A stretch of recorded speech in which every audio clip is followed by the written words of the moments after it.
on to AEW, and of course, we're building our way towards Full Gear. Full Gear is this weekend. I've got the graphic. They did give us a graphic this week, so let's have a look, see what we've got on the show, and then we'll jump into the chat and see where the conversation is. So this is the graphics. Not a big graphic, unfortunately. It's one of those little ones, which is fine. We're so flexible. We can make anything work. So this is the graphic we've got. We've got the man who erased his name Street Fight. Of course, it's sponsored by Sega. That is Kenny Omega, Paul White, The Big Show, Jericho, and Kota Ibushi, I believe, taking on Brian Cage and Takeshita and some other people. I can see Powerhouse Hobbs. Who's that one? I don't know who that one is next to Don Callis. Who's that? That's screaming? Someone. Dante Martin? I don't know. So, yeah, that's the street fight. Then we've got Jon Moxley and Wheeler Yuta taking on Orange Cassidy and Hook. Then we've got the Bucks against Penta and Komander. Then we've got Red Velvet against Skye Blue. And then we're going to be hearing, I think, what's the little writing say? It says, after the brutal attack on the Acclaimed, we'll hear from AEW World Champion and World Tag Team Champion MJF. We're in Ontario, California. This is, I believe, the home of the Bucks. I heard this was the home of the Bucks. So they're on the card. They're taking on Penta and Komander. So it should be, I haven't seen WrestleTix, I meant to do that. It should be a decent attendance. It should be a good, loud crowd. If this is the home of the Bucks, then you would think that they're going to be making some noise. Let's go to WrestleTix and see what they're saying in regards to tonight's ticket sales. Dynamite, Wednesday, November 15th. Current setup is 5,000. Tickets distributed 3,600. There's still 1,300 left, and that was 39 minutes ago. That is honestly lower than I thought. I really thought they would have done it the 5,000. So I am surprised. I am genuinely surprised. This isn't a bit or me laying into their ticket sales. I really thought they would have done like the 5,000. Perhaps there'll be some late arrivals. Perhaps it'll actually end up doing okay. But this is the home of the Bucks. So I was expecting that to be a bit better. Either way, whatever. The other bit of news that we've got is we've got Tony Khan. He has put a tweet out, and he has said something that has got people talking. And it is... Here we go. This was an hour ago. AEW have agreed terms with one of the world's best wrestlers, a pro who is known and respected by virtually every AEW fan. They'll come to LA to sign their contract this Saturday on pay-per-view at Full Gear. See you tonight on TBS for the final Dynamite before Full Gear. Now, I can tell you that Jim Cornette is trending. Jim Cornette is trending, so I can only assume he is the superstar that's being signed. It's logical, isn't it? It's logical. An hour ago, Tony Khan has put this tweet out, and just by coincidence, Jim Cornette is trending? I don't think so. It fits one of the world's best wrestlers. He's took bumps. A pro who is known, respected by virtually every AEW fan. Fits, doesn't it? I'm joking. But I'm not joking. Jim Cornette is trending, but also trending Sasha. Sasha is trending, and that was my first thought as well. Mercedes Moné, which is not a big surprise, but it is going to be... It's not a big surprise, but it is going to be a big moment. If she comes out and signs... We saw her at Wembley, so she didn't actually come out. She was sat in the stands, and she was meant to be on that show. So her finally signing now that I'm guessing her injury is all sorted means that'll be a good addition to the roster. So yeah, that's my guess. The 90 days still aren't up for the other ones. So I'm just looking to see why Jim Cornette is trending, because he is genuinely trending, and I genuinely don't know at the moment. I don't know. There's so many different conversations that go on about him that there's just a load of noise. And I don't know why he's actually trending. So I don't know. But either way, that is where we are with AEW. So that's the card tonight. That's the big news that's doing the rounds. That's what's happening over on X. CM Punk is also trending. Mickie James is also... Why is Mickie James trending? Mickie James is no longer listed as an active competitor on the Impact Wrestling website. According to Impact sources, the relationship between the two remains fine. How's your relationship with Mickie James? Oh, fine. It's fine. Fine? Fine. It's a weird word, isn't it?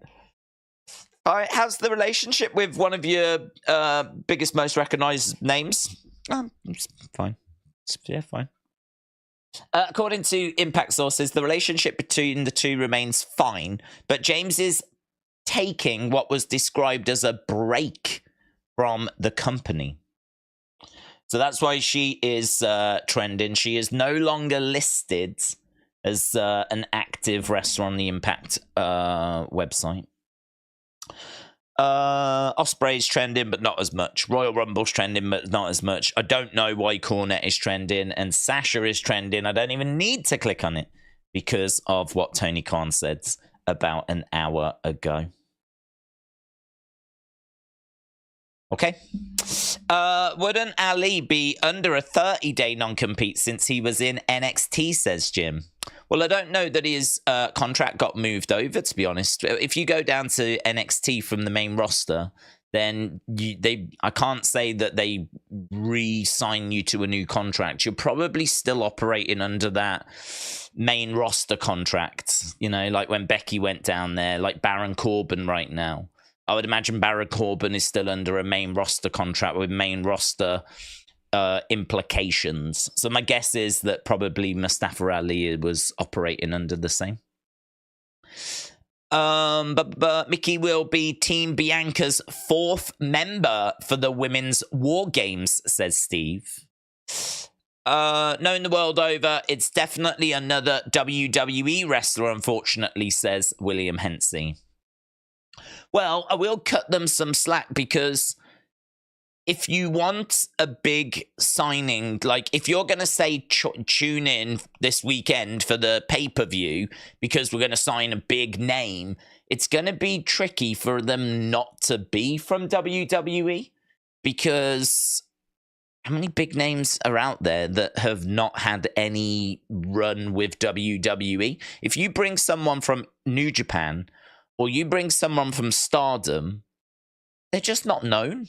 Like those, like amongst hardcore wrestling fans, yes, but people that don't watch those promotions, they're not known.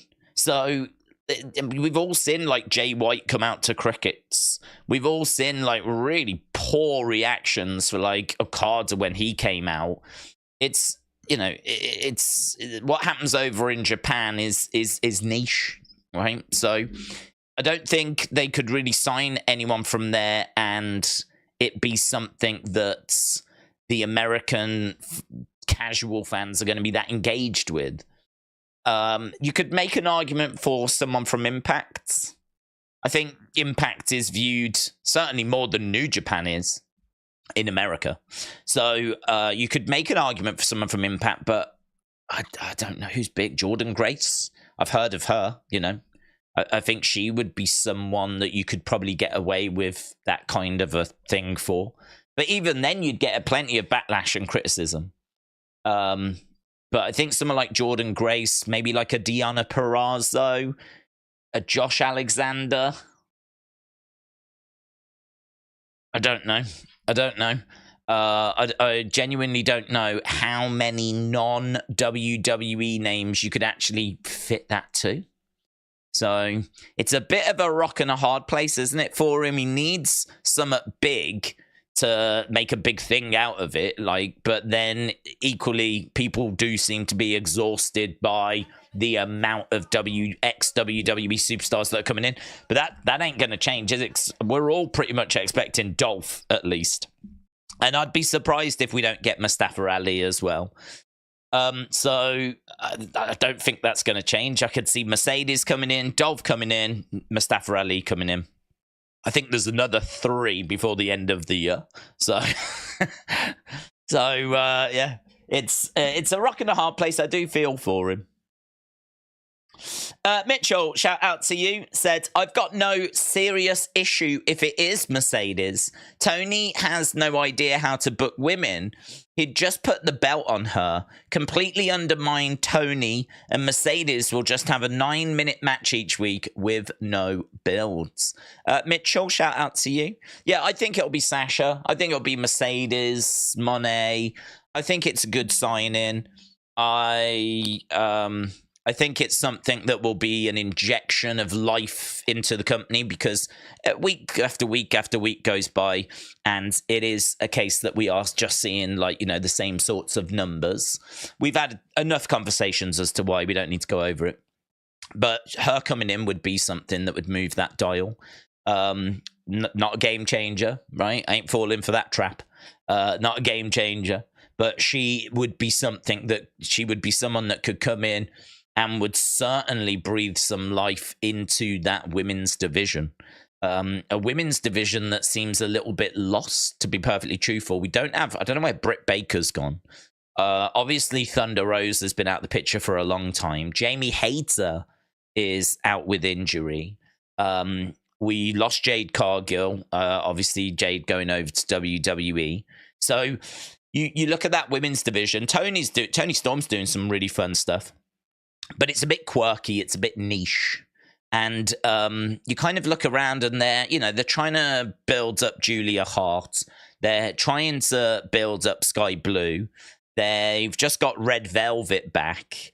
But the top end of that women's division feels a bit thin. So, you drop in a Sasha Banks, you drop in a Mercedes Moné. I mean, that really is going to be a bit of spice into the pot. And so that, I think, is going to be a very welcome addition.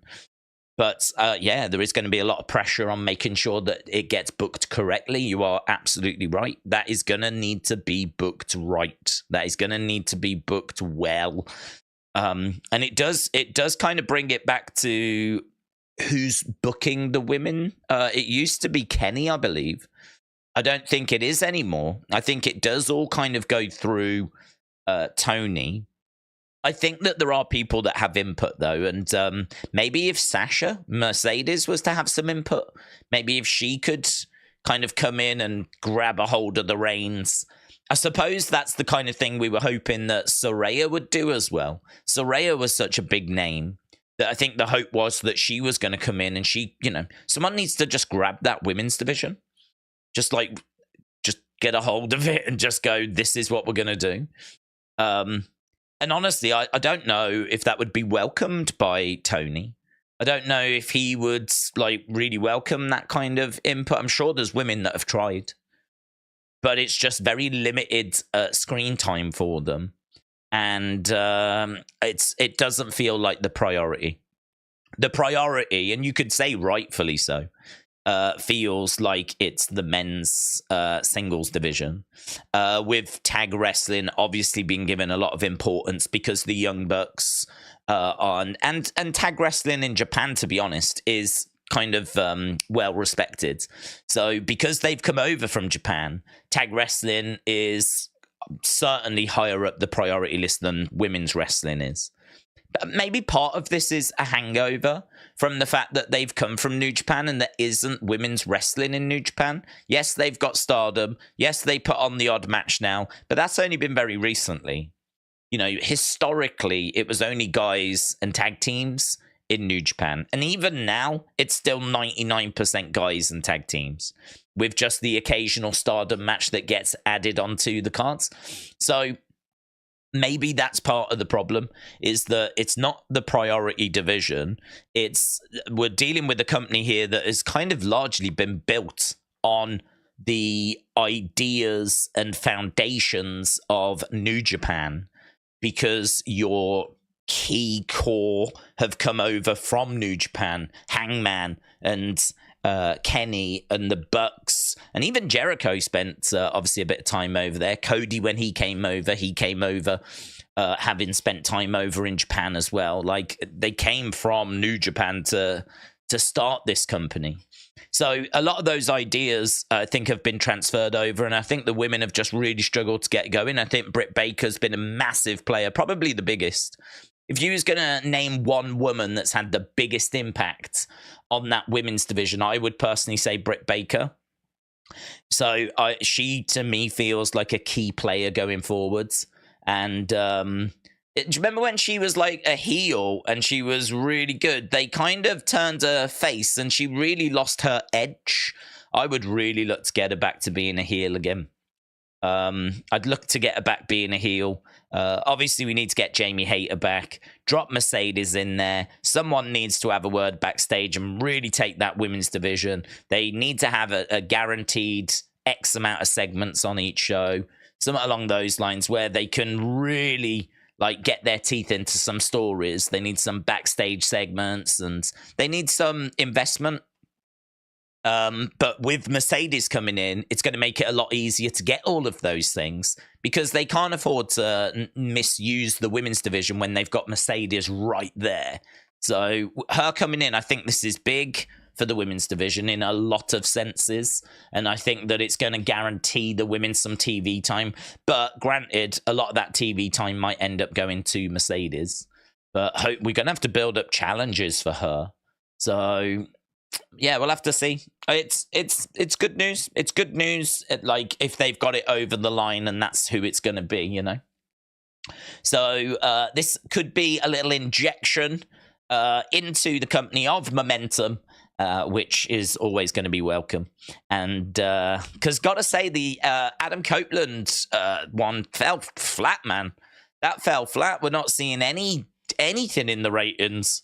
I can't point to really anything at the moment. Maybe his YouTube clips are doing well, but I can't really point to anything on TV ratings that are saying that he has really brought that momentum. So let's go again. Let's try again. Let's see if Mercedes can provide it.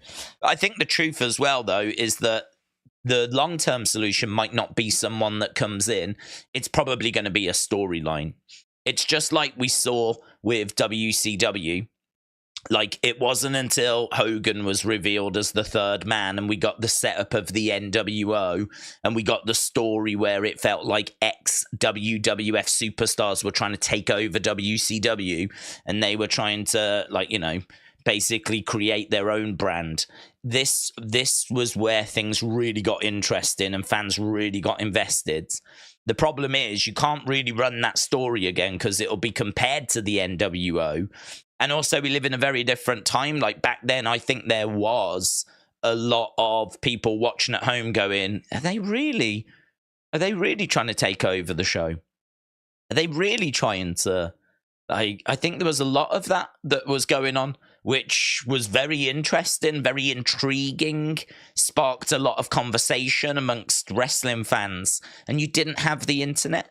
Not everyone in the mid-90s had I didn't get it until 98, 99. And that was a good few years after the NWO had been formed. So I certainly wasn't going on any chat rooms or forums or stuff like that. There will have been people that would have, but we're talking minority, not like now with social media, which is the majority. So it's, you know, we're living in a different time. There is a story that I think is going to be capable of igniting the torch paper and setting everything off for AEW. There will be a story out there. And I would say probably the closest they may have come was the MJF, like when he was shooting on Tony and calling Tony out in the ring, saying that, like, you know, he's going to go in 2020. People still believe that. They still, to this day, believe, you know, you say that you can't work people, but there's people that still to this day believe that all of that was legit, and that MJF is, you know, he was talking to Tony, like, in the ring and just shooting and just going off. So you can work people in this modern age. You've just got to make sure that the truth doesn't get out into the dirt sheets. And I think that that was something that they got quite close with, but there was something that got in the way of that.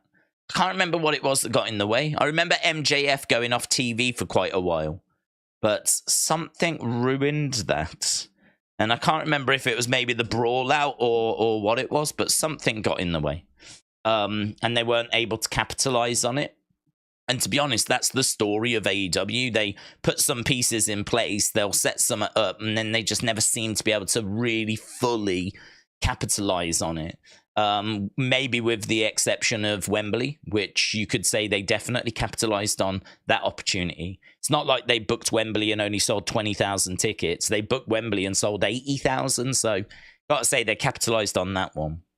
But, you know, did they fully capitalize on it? Because everyone that week was talking about CM Punk. Everyone was talking about Punk and Jungle Boy. They weren't necessarily talking about the success of the Wembley show. And then the next weekend, they had a follow-up pay-per-view in Chicago that was completely derailed because CM Punk was suspended. In fact, he might even have been fired by that point. I can't remember when the firing came. But either way, like, you could even make an argument they couldn't fully capitalize on that because of what had gone down. So, can they fully capitalize on Mercedes Moné? Can they fully capitalize on these ex-WWE superstars that are going to come in? Can they fully capitalize on the who is the devil story, which does seem to have connected with people? I have people dropping DMs going, who do you think it is? So clearly it's you know, people are invested, people are interested as to who the devil is. It's a story that seems to have, like, grabbed some attention. People love mysteries. Mysteries in wrestling are just, they go hand in hand. Mystery partners, mystery identities, mystery attackers, like any mystery, cryptic clues. Wrestling fans just flipping love being Sherlock Holmes.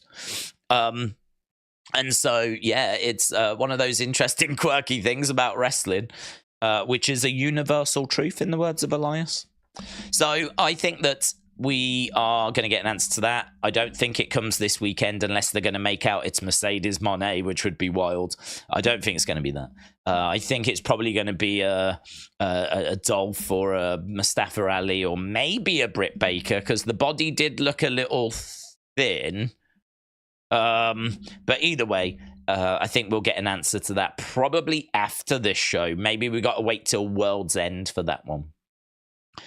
Maybe we'll start seeing this devil get a bit more involved around ringside. It's all been backstage. So maybe we'll start to see the devil getting a bit more involved around ringside, and maybe that will show it's not MJF, or at least not MJF all the time. And then, like, you know, someone is helping MJF win, and he can say, I don't want that. That's not what I want. I don't know who this person is. This person attacked the Acclaimed. I don't know what sick mind games they're playing. And then maybe it eventually turns out that he's actually been working with someone. I don't know. There's a few different ways they can take it, and there's a few different people it can be. But what I will say is they've done a good job of grabbing people's attention with this one. People do seem to be on board with it. Eric Bischoff tried to recreate the NWO with aces and eights in Impact, says Jim. I actually think that had a bit of success.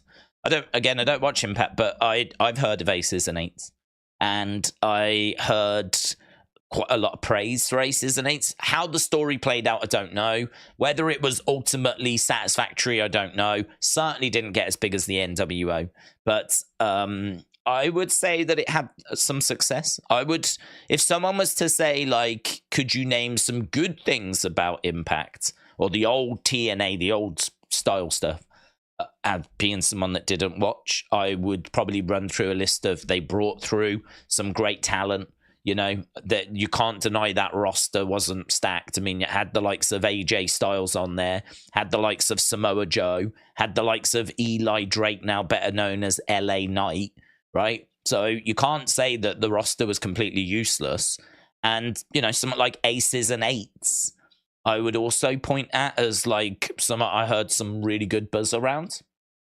So, you know, the problem is that I really don't think this. The problem is that with AEW, the AEW fans are into it. The WWE fans are obviously very against it. And the casual fans seem to be a bit... it doesn't feel like essential viewing at the moment. Let's put it that way. I think that if they're gonna... Like, you're already seeing... The goodwill towards AEW, the positivity towards AEW, outside of the hardcore AEW fans, feels like it's gone. And I think there's a few things that have kind of wore that away. One of them is Tony's endless announcements that never are as big as what he says they're going to be. And the problem is that if you're going to tell people I've got a big announcement, and they tune in to see the big announcement, and then they feel cheated... all right, it might spike a rating that week, but you've done long-term damage. And I think that that is something that's kind of eaten away at that positivity. There's another one as well, though. And I don't know how much I agree with this, but I would say this is a factor. The amount of ex-WWE stars that have been brought in, that seems to be a general frustration across the boards. You always see people going, oh, it's just WWE, another WWE. They're just doing what WCW did. They're just being TNA, bringing in another ex-WWE. Can't they build their own stars? This is a narrative that is very much out there now. Very much out there. I struggle with it a little bit. I struggle with it a little bit because some of the people they're bringing in are people that, as a WWE fan, we look at and go, they deserve better. They deserved better. Aleister Black deserved better. Miro, Rusev deserved better. Samoa Joe in WWE, he deserved better, man. He got cheated. He deserved better. Well, there's a company here that's looking to bring them in and is going to try, maybe not succeed, but is going to try to give them more and treat them better. So I look at those and I'm like, oh God, I'd be a hypocrite if I was to sit here and say that I thought that it was wrong that they'd brought these people in, because I still stand by what I've said before, and that is that they should have been treated better in WWE. I think Samoa Joe is a monster, is a beast, looks the part, sounds the part. I really like him. I would have no issue with him being AEW World Champion. And whenever it's a Samoa Joe segment match, as long as there's something interesting going on, it's not just a throwaway thing. Yeah, sign me up, man. I'm on board with watching that, and I think he deserved better in WWE. And Aleister Black definitely, and Miro definitely. Maybe you could make a case for Andrade as well. I mean, he was great in NXT when he was champion with Zelina.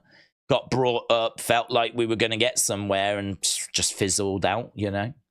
So, you know, you've got AEW that bring these people in that have got some name value, and the fans know, and we can use them better. And then, I don't know, maybe a good chunk of it just comes down to the booking. Because you look at Miro, he just hasn't been around. You look at Andrade, he just hasn't been around. You look at Aleister Black, Malachi Black, who's been in the House of Black. And I would say they've done some decent stuff, but has it been enough? Since he got brought in, has Malachi Black lived up to the expectation? I would say no. Because I think the expectations for these people is that they're going to be around the world title picture, and they're going to be big players, and they're going to be in juicy feuds, and it always feels very stop-start. Like, you could go a long time without seeing the House of Black. And Malachi, I don't know, has he even had a little singles run? Maybe before the House of Black got put together, but to be honest, that wasn't as good as the House of Black. So when he was doing his single stuff, I can't even remember it now. But I know that once the House of Black got put together, Brody King and everything, like that felt like an improvement. But I would say that to me, I don't think it's so much the people that are being brought in. I think it's how we're using them. I think it just all seems to come back to the booking. It all seems to point towards creative. It all seems to keep coming back to that for me. I do think that we have brought in some people we didn't need to bring in as well. We have brought in some people which you could point at and go, yeah, we didn't need them. Maybe like a Sean Spears. You know, he's been there so long. What's he done? What's he done? All these years that he's been there. I don't even know if he's still there, to be honest. I never see him. I don't even know if he's still I don't know if he's still got a job there. So, but you could probably point towards a Sean Spears. You could probably point towards... Who else have we got that's been brought in that's like really just bombed and hasn't done anything? I don't know. Is it a long list? Sean Spears is definitely on. Hager's had a couple. People loved his hat. as crazy as that sounds, they did enjoy his hat. But is he justified being there for all the years that he's been there? Let's have a look. Let's have a quick look at what ex-WWE people we think might have bombed. In fact, we can call this up and just have a little look. So this is the roster. These are the champions. Okay. MJF, I like him, right? Kairi Shida, I like her. Chris Statlander, I like her. Ricky Starks, Big Bill. I'm not sold on Big Bill. I like Ricky Starks as a tag team. Okay, yeah, let's do something with them. Fine. Orange Cassidy. Well, look, the fans like him. Christian Cage. I think it's been brilliant. The Acclaimed. I think they've gone cold, but they by and large they have been good, right? So I haven't really got any issues there, to be honest. I don't like how much Orange Cassidy gets used or the way he's been used and all that stuff, but he's not for me. But he is for a lot of people. So looking past that, no major issues there because it's undeniable that he's over, right? Here, I mean, there might be some here that were, I mean, God. Adam Copeland, the jury is out, right? For the amount of money that he's cost, I think you've got to say it's not quite worked at the moment. But early doors, yeah? Super. He's only had 2 matches. Adam Cole has just been battered with injuries, man. I mean, he's just been really unfortunate. Andrade, I think you would say that's a miss. Yeah, I think you'd say that's a miss. And yeah, Anthony Ogogo, just he's had 1 match this year. Anthony, I mean, he hasn't come from WWE, but whatever. I'm only looking at bigger names. I know some of these smaller names have been in WWE. I'm not really looking at those. Because they ain't going to cost much. FTR have been a brilliant pickup. Don't forget, they were the Revival. So you've got to say they've been a brilliant pickup. Danielson, I think, has been a brilliant addition. Buddy Matthews, I'm going to say no. No. There's potential there, but I don't think that's worked. I might be in the minority, but I don't think it's worked. I think we could have done without him joining the roster. I think you wouldn't even have noticed. House of Black could be Malachi and Brody King, and I really don't think you would have noticed that Buddy Matthews wasn't there. Jericho's been brilliant. Christian's been brilliant. Claudio, I think he's provided something. I think he's provided something. Could you have done without him? Maybe, but I don't think that was a bad pickup. FTR, as we said. Dustin Rhodes, you know, it was worth it just to do him against Cody in that amazing match right at the start. And, you know, he's only appeared 8 times this year. Is that one that offends people? Honestly, I don't know. I don't know if it offends people. Does he need to still be there on the active roster? No, he doesn't. But I think him coming in, I would say, even if it was just for that Cody match, which was one of the best AEW matches ever, right at the start as they were trying to find their feet, you've got to say it was worth it just for that. But who else have we got? I'm looking, as I said, big names. Jake Hager, I think that's debatable. Yeah, he's been a bit of a bodyguard type character, just standing in the background, but I think you could have done without him. John Morrison, oh God, I completely forgot that he'd even signed.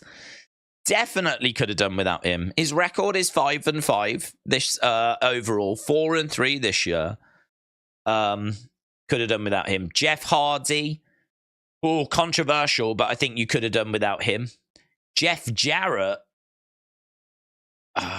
you could have done without him as well. I don't know what Jeff provides backstage, though, to be honest. Jeff has got a real business mind. I would imagine Jeff being in this company is going to be beneficial. Because don't forget, he's done it all. He's been a promoter. He's worked as a producer. He's obviously been a wrestler. He's been a trainer. He's done everything. So him being around, I think, has got to be good for the company. Might not be brilliant on screen, but you do still need someone that can go out there and do some of the sillier stuff, you know? You do need someone that can go out there that can do the flipping Leatherface matches and whatever. So I don't think that's a bad shout. I would say Jeff has got demons. His body is breaking down. I think he's a nostalgia act. I think he might have sold a few tickets. I don't think that we necessarily need Jeff personally. Jeff Jarrett, because of what he brings backstage, I don't think that's actually as bad. Johnny TV could have done without. John Moxley, I think you've got to say, has been a big success. Keith Lee, that's an interesting one. I don't know how people feel about Keith Lee. I loved him with Swerve, I think, but anything outside of that has been a struggle. So I think you could have done without him. I really like the team with Swerve, though. But is that enough to say that he was worth bringing him? Don't know. Takeshita, Kyle O'Reilly. No, I mean, that just bombed, didn't it? In fact, I didn't even know he was still on the roster. I didn't even know he was still employed. He hasn't done a match this year, and we're in the middle of November. Look, his 2023 record is 0-0. So I didn't even know he was employed. Again, it's just not worked, has it, with, like, the Undisputed Era. We brought the Undisputed Era in, and it's just been a bit of a disaster, to be honest. Let's have a look. Malachi, we've spoke about. I think that was fine. Matt Hardy, I just think it's just been awful. I think it's been cringe. Again, you could make the argument that you need someone to do the silly stuff. I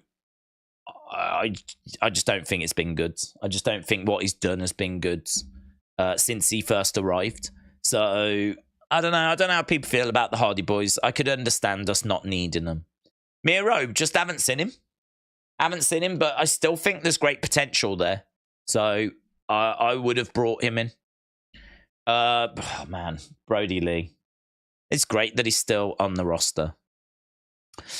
Nick Wayne, Orange Cassidy, Ortiz, Pac. Yeah, I don't mind Pac. We haven't seen much of him this year, though. I think he's just underutilized. Parker Boudreaux, definitely a misstep. That's someone that didn't need to get brought in. Paul White, again, he's more a backstage guy, isn't he? So I'm not worried about that. Roderick Strong, I think that the comedy stuff he's been doing might have, like, saved him, but I don't know that that's necessarily what we brought him in for. But either way, it's been okay. The Adam stuff, you know, I don't like seeing MJF involved in that, and to be honest, I don't like seeing Adam Cole really involved in that kind of silliness. But him screaming Adam has got to be one of the most interesting things I think I've ever seen Roderick Strong do. He's an amazing wrestler, but promo-wise, he's not that great.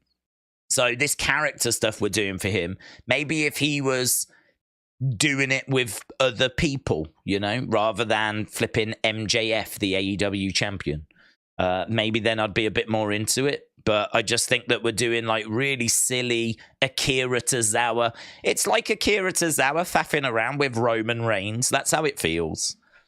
Like, maybe if we were doing it with other people.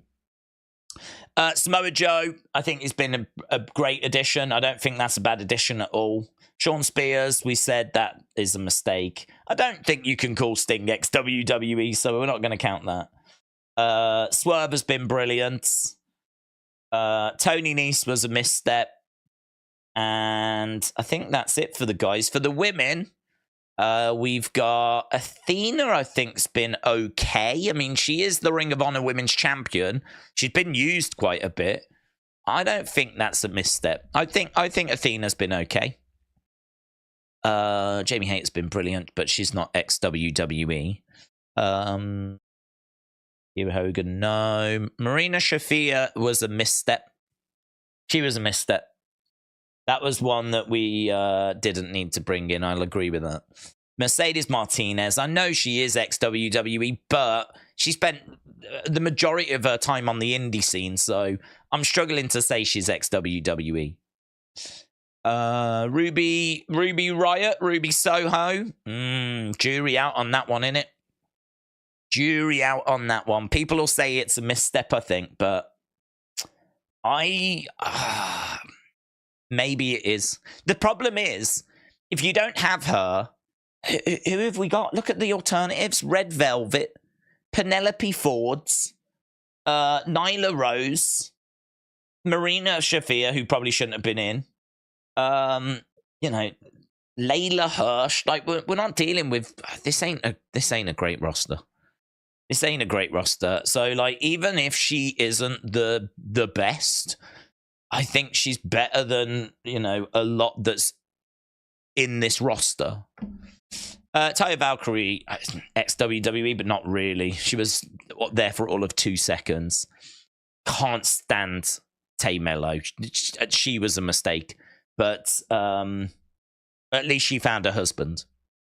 Serena Deeb has been, I thought, brilliant. We haven't seen her this year. Don't know what's happened there, but when she was cooking, she was fantastic. Soraya, I think we've got to say, was a misstep. Tony Storm has been brilliant, and I think that's everyone. That took a bit longer than I thought, to be honest. There's a lot more people on this roster than I realized. This is a big roster. So, all in all, I would say that there are definite missteps there. For me personally, I'd say that there's a good chunk of people which they probably could have done without. But I think there is a good chunk of people there that they were right to bring in as well. So a mixed bag. I don't think unfair to say a mixed bag. I think there's some people they were right to bring in and some people that have been missteps. So obviously we don't know if Dolph or Mustafa Ali or Mercedes Moné, how they will work out. We don't know if they're going to hit or if they're going to miss. But I do think a good chunk of this comes down to the booking, I do think a good chunk of this seems to keep pointing back to that creative. Mitchell said, don't forget Swerve in WWE. Yep, he was a great addition. I think Swerve's been one of their better pickups. PJ93 said, do you know how I can watch AEW in the UK? I do, yeah. It's on Fight TV. You have to subscribe to it, though, if you want to watch it live. You might be able to watch it on Watch Wrestling, but I genuinely don't know. I never use that site for... Well, I don't really use that site at all. I don't need to. But I know that site does have the shows put up after they've aired. As to whether you can watch them live on there, I genuinely don't know. So I know that they have given people that feature for WWE shows, certain WWE shows, but I don't know about AEW. But in the UK, it is on Fight TV.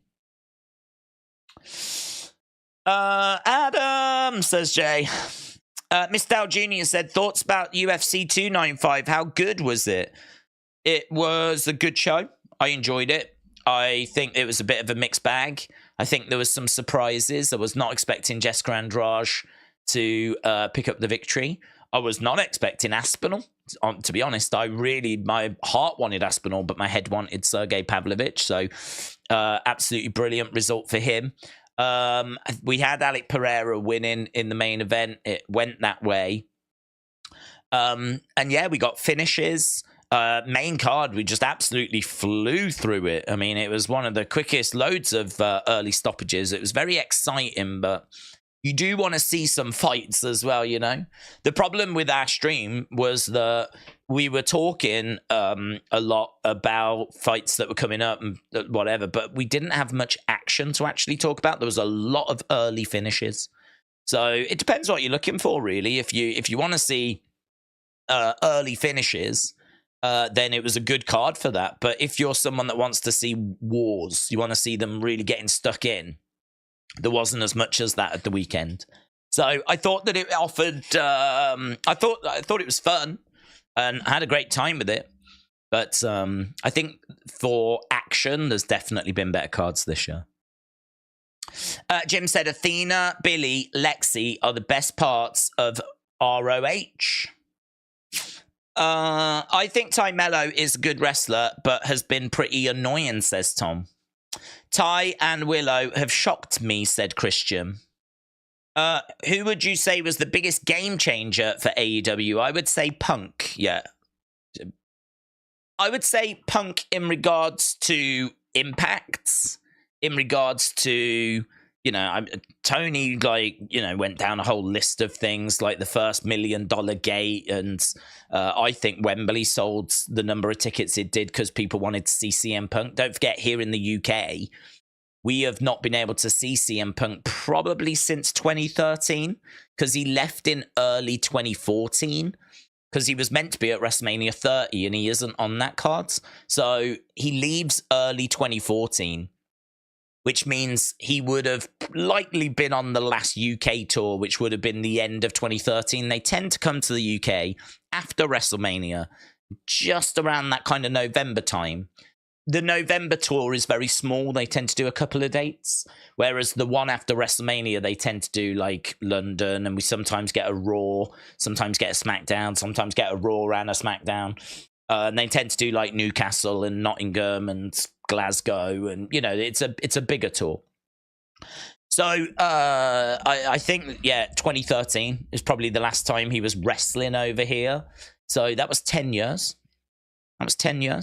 So if you wanted to see CM Punk, then this would have been your first opportunity to see him in 10 years. So I think that he was responsible for a lot. I mean, Rampage. You look at Rampage now, where it is now, doing 300,000, and think about the fact that when CM Punk came in, it did 1.2 million on that show. 1.2 million for Rampage. Amazing. So, yeah, I would say from that kind of big impact, momentum, OMG, that kind of thing, big. But it's hard to not say like someone like Jericho or Moxley, because I'm not going to count the Elite because they were always going to join.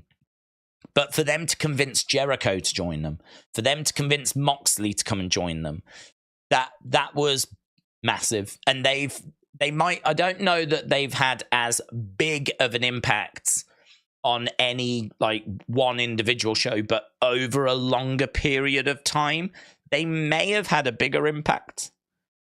It's really hard to know, For example, merch sales. I'm sure CM Punk's merch sales, from the moment he joined to the moment he left, and maybe even still to now, has been massive, right? No doubt about that whatsoever. In fact, we know that he is the second biggest merch seller, just behind AEW's own merch. Things like title belts or AEW t-shirts or whatever, generic mugs or whatever, right? CM Punk's the top-selling superstar for this year.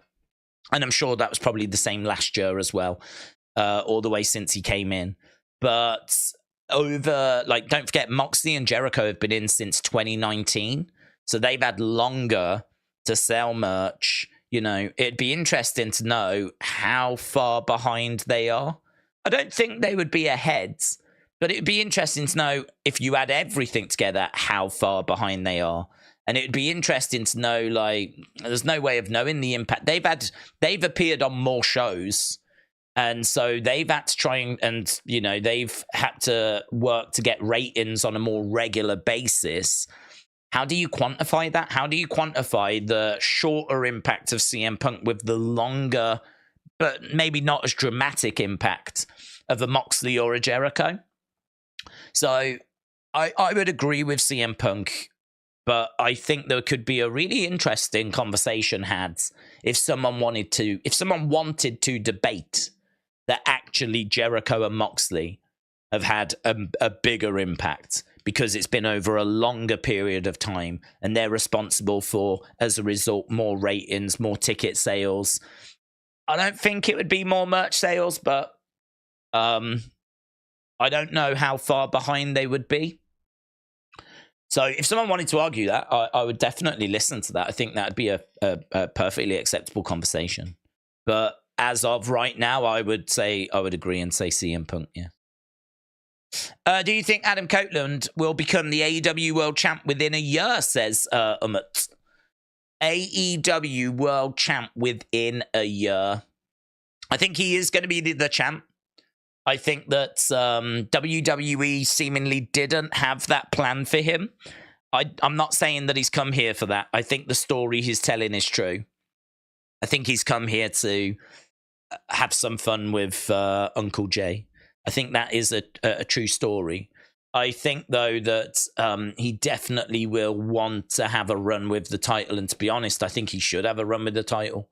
I've said before, and it might not be popular, but I really believe that if you've got a problem with your ratings or you've got a problem with your ticket sales, the very first place you have to look is your champion, because it's the champion's responsibility to be bringing people through the door. They should want to see what the champ is doing. They should want to see the main title picture. They should want to see what's happening at the top of the card.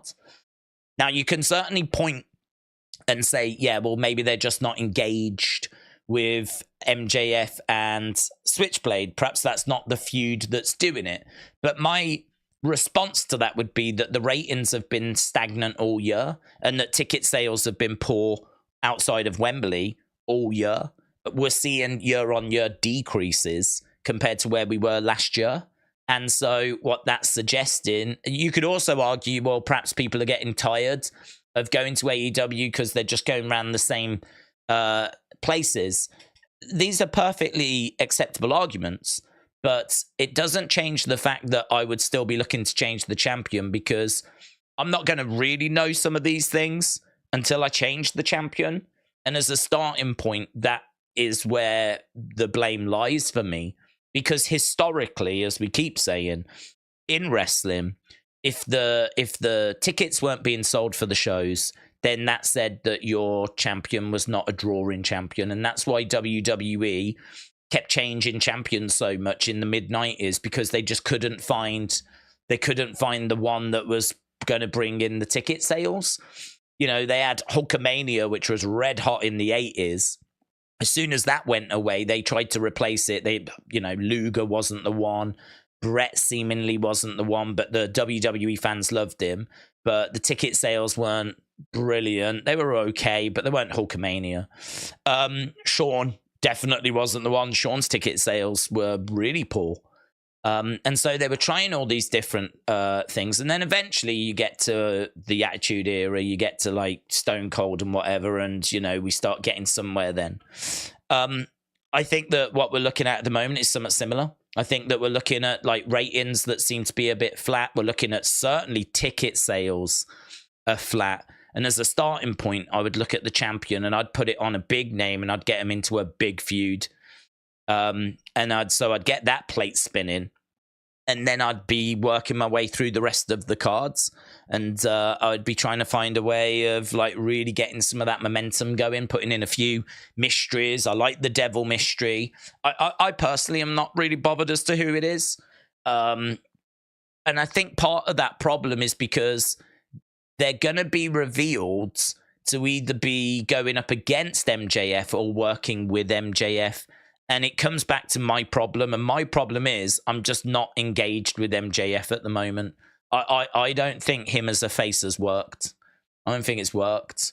I look at MJF as a wolf in sheep's clothing. I don't buy it. I don't buy him as a face. I don't believe him as a face. He's been a heel, and he's been one of the best heels in the industry. And now we're trying to turn him face. and we're trying to get him over as a face. And I think it has worked with some of the AEW fans that are willing to go along with whatever they get presented. But I don't think it's worked with the casuals. I don't think it's worked with the wider audience. And I still don't think MJF star power is strong enough to kind of really carry this company. Because I think unless you watch AEW, you're really not going to know who MJF is. So they've built him, and he's, you know, he brings in ratings like for his segments, and then like the rest of the show dies. But the ratings he's bringing in they're not casuals. It's just he's connected with AEW fans. So I would look to get the belt off him, put it on someone that's got a wider reach, like an Edge, like an Adam Copeland. Someone that can get some of those lapsed fans that maybe that don't watch again at the moment, try and bring some of them back. And then we can kind of work from there. I was saying, I think just yesterday, I would not give up on MJF. I really like him. I really rate him. I think he's one of this generation's best heels. So it's not a case of giving up on him. But if you want to invest in him, it doesn't mean that you put the belt on him and just leave the belt on him. That's one way of doing it, but it might not be the right way. It might not be the right way to put the belt on him and just have him run with the belt and just be champ for a long time. That is building him up in one degree, but if no one's tuning in and no one's buying tickets, how effective is that strategy? If your ratings are struggling and they're a bit flat, and no one's coming to your show. I mean, they're in a place tonight where they don't go that often, and they've done 3,500 tickets in a venue, which I don't know what the venue can hold, but it's certainly more than 5,000. It's set up for 5,000, and they can't sell 5,000. You've got to look at why that is the case. Why are they not? Why is this cold? Why is this not as hot as it was? And there's a lot of different reasons as to why. As we said, it could be that people are just burnt out, but this isn't a place I think they tend to go to that often. The people here shouldn't be that burnt out, and this is the Young Bucks' hometown.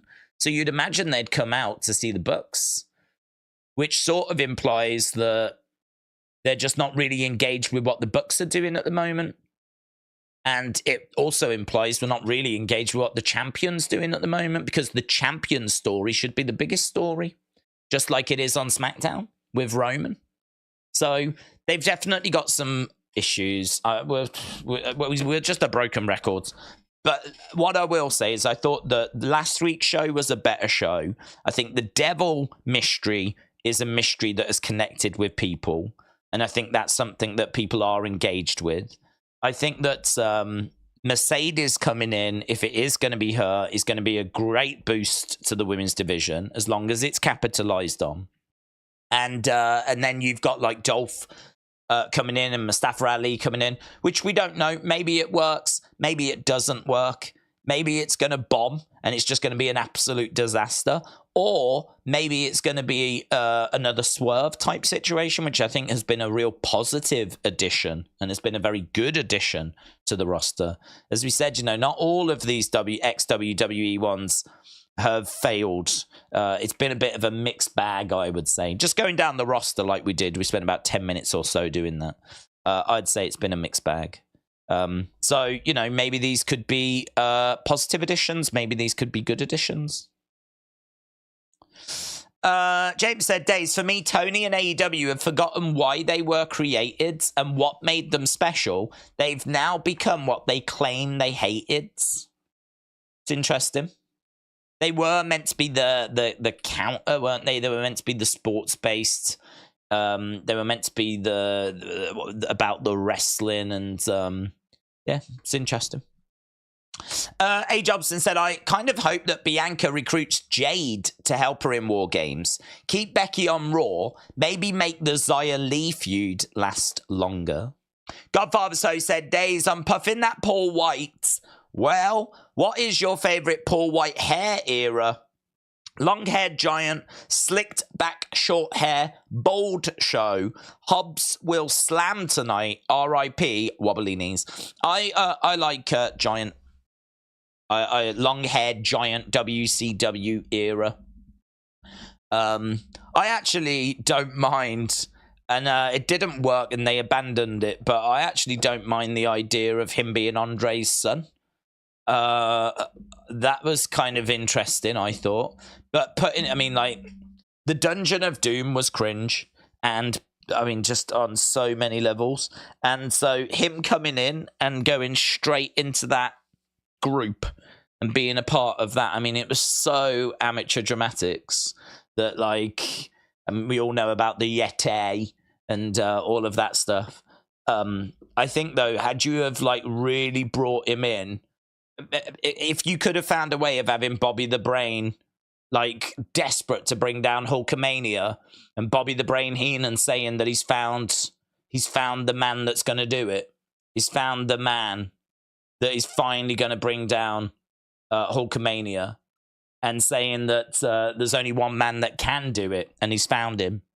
I think that could have been absolutely fascinating. And then he brings out Andre the Giant's son, long lost son, and out comes the Giant. And then, we lead to not a flipping monster truck match on the roof, right? No flipping Dungeon of Doom in sight, right?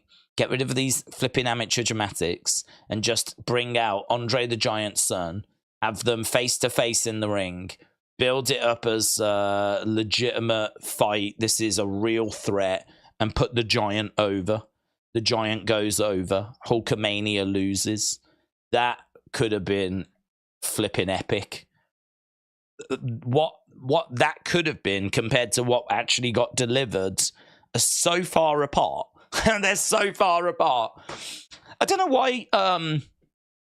why wrestling has so often, since the 90s in particular, leaned towards the real silly, just stupidness. I don't know.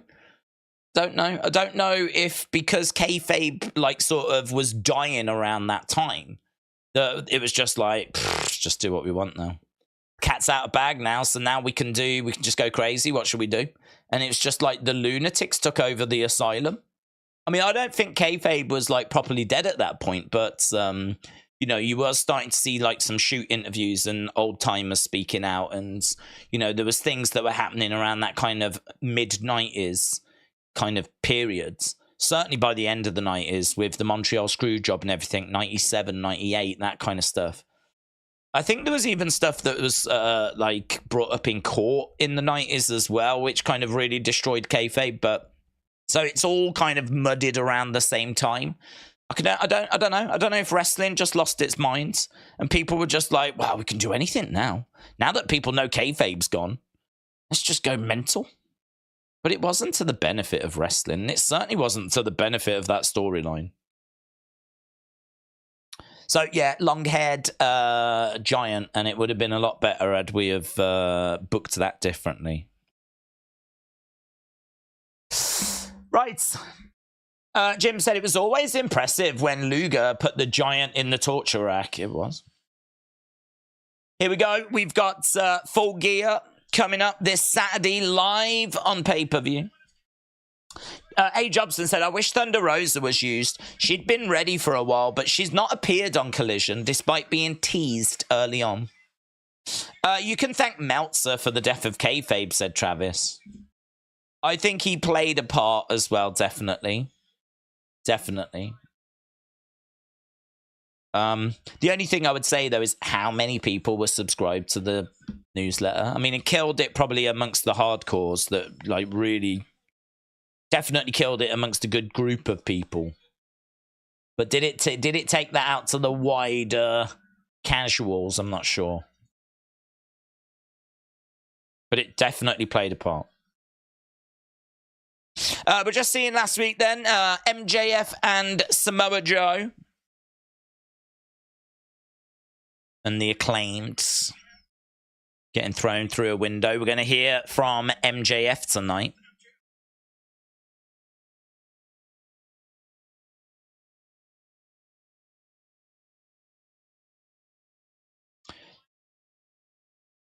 I don't know about this game. I don't know about it. To be honest, I won't get time to play it, but Like a Dragon Gaiden. I've never even heard of this series. Is it like Ninja Gaiden, but like modern or something? Moxley and Wheeler are taking on Hook and Orange Cassidy. That looks like it's going to be our first match. Is that our first match? It is our first match. Here's Hook. So Hook making his way out. So we have got Moxley and Yuta versus Hook and Orange Cassidy. Hook's AEW singles records is like 80-something and 1.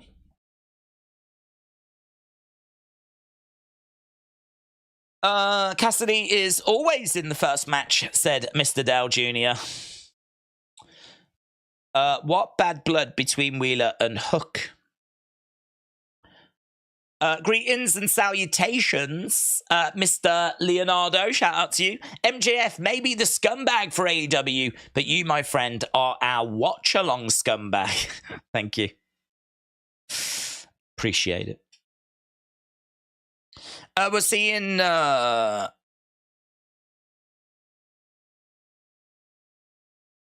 Hook and Orange Cassidy making their way down to the ring. Orange Cassidy throws his backpack into the ring, and of course the International Championship is going to be in there. There's a sign in the crowd that says, wherever, whatever. There was a sign as well that said something about the Texas... Oh, I think... Is there a Texas death match tonight as well? I think there... No, that's this weekend, isn't it? That's Hangman Swerve, isn't it? Okay, here's Moxley then. He's going to come through the crowds. 420 Benton said, I wonder how many Orange matches I've watched on Dynamite. Well, if you've watched Dynamite for a while, you will have seen a lot. He seems to be on pretty much most weeks. Moxley, I do like this. I am someone that I like stats. I think wrestling lends itself well to stats. And it just said there that Wheeler Yuta and Jon Moxley are 1-0 as a tag team. I like that. Because genuinely, I wouldn't know. I've not a clue if they've teamed before or not, but it just says there that they have and they're 1-0. I think that you could expand that out as well. When people are making their way down, you can, when you have those sidebars, they do them in WWE and it's like, this is their nickname, this is their hometown, this is a little fun fact about them or whatever. You could really open it out by saying how many strikes they throw during an average match compared to the average.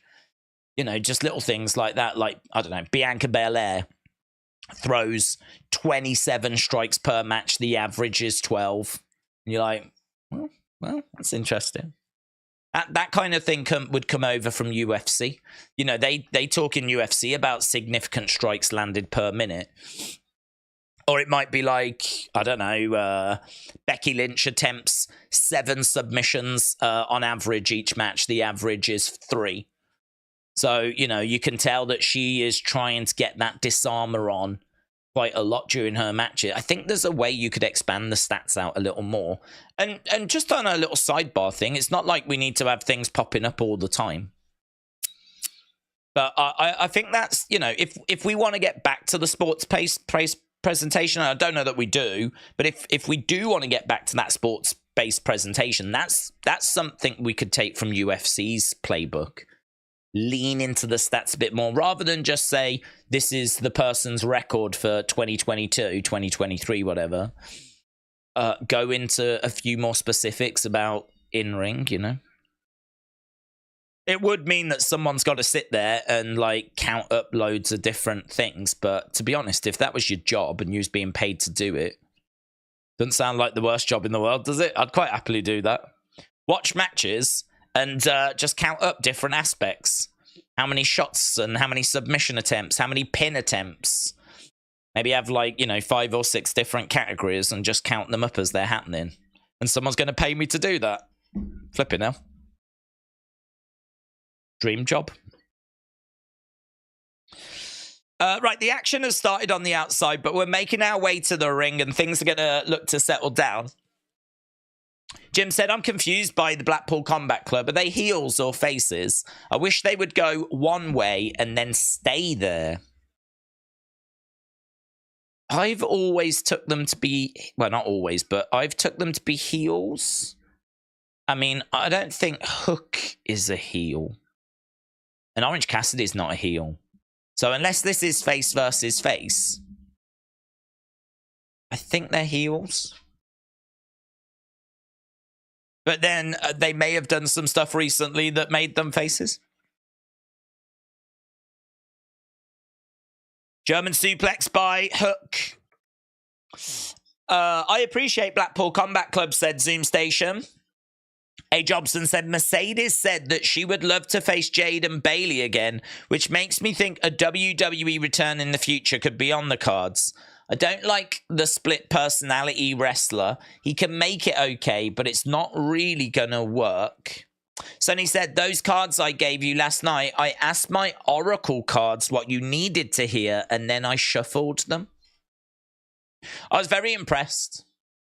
We were having some conversations which I think was making us all very uncomfortable. And some of the answers that came out from those cards were... I suppose those answers could be applied to a few different situations, but I was still impressed with what came out. So, Sonny, I hope you're well. Big Time said NXT did 7:03 last night. Would you say that's holding or dipping? They didn't need to fly Dominic in for a 7-hour flight across the states just to appear for a 30-second interfere. I would say that's a dip. I would say that's a definite dip. I mean, we've been closer to 800,000 than 600,000. I don't think it's a huge dip. I think that, you know, if had it come out at 750, you'd be like, okay, that's all right. But I think below 750, that feels like a dip to me. So yeah, I'd say that was a dippity dip. And that could be a little bit of a problem because, as we said, I think if you stack a card week after week after week, people will watch a week where you don't have stars. But if they're watching and they're like, where's Becky gone? Or what? Oh, we're not, I mean, like, you know, are you then, how long will they keep staying around for? How long will they keep staying around for? I don't know what the competition was like. But that is a problem because now all of a sudden you're going to have to pick that number up next week. And if you ain't got any main roster stars coming in, what is going to pick that number up? So I'd say it is a dippity dip. Clothesline by Yuta. 10 minutes gone already. Wrestle with Andy, hello. Hope you're well. Do you have Tony or Paddy winning? It's one of the hardest fights to pick. It is one of the hardest fights to pick. I think the decline is very real with Tony. I think that Paddy is... It is hard because Paddy has kind of not been found out, but I think he has got limitations. And it's just hard to know where his limitations are and how... You know, a few years ago, this is Tony Ferguson, isn't it? All day, every day. Tony Ferguson, heavy favorite. Whereas now, trying to gauge exactly where they are is really difficult. I think, and I have not seen the odds. Oh, I think I've said this before, though, when we looked. I don't want to say something that's not true. Honestly, if we've looked, I can't remember. But my guess would be that Paddy is slight favorite. Because Tony's been on such a decline and he's faced so many people and he's on like a monster losing streak that he's just dropped like a stone. And, you know, he might I don't know where that's going to finish. I don't know where that's going to stop. It's just fallen off a cliff, you know. So I would think that Paddy's favorite. But now I'm saying it out loud. I feel like we've said this before and we checked and I think he was. I'll check again. I genuinely cannot remember. UFC. Blackpool Combat Club are in control. Where do I even find that, actually? Tapology. That's where I go. Moxley has got Orange Cassidy in the corner. UFC 296. Raking the back of Orange Cassidy. It doesn't look like he's got any nails, though. That's the only thing. Doesn't look like that's going to hurt too much if you haven't really got any nails. No, I don't have any odds. Not on Tapology, anyway. Can I find some elsewhere? Paddy, Tony, US odds. Maybe DraftKings have got some.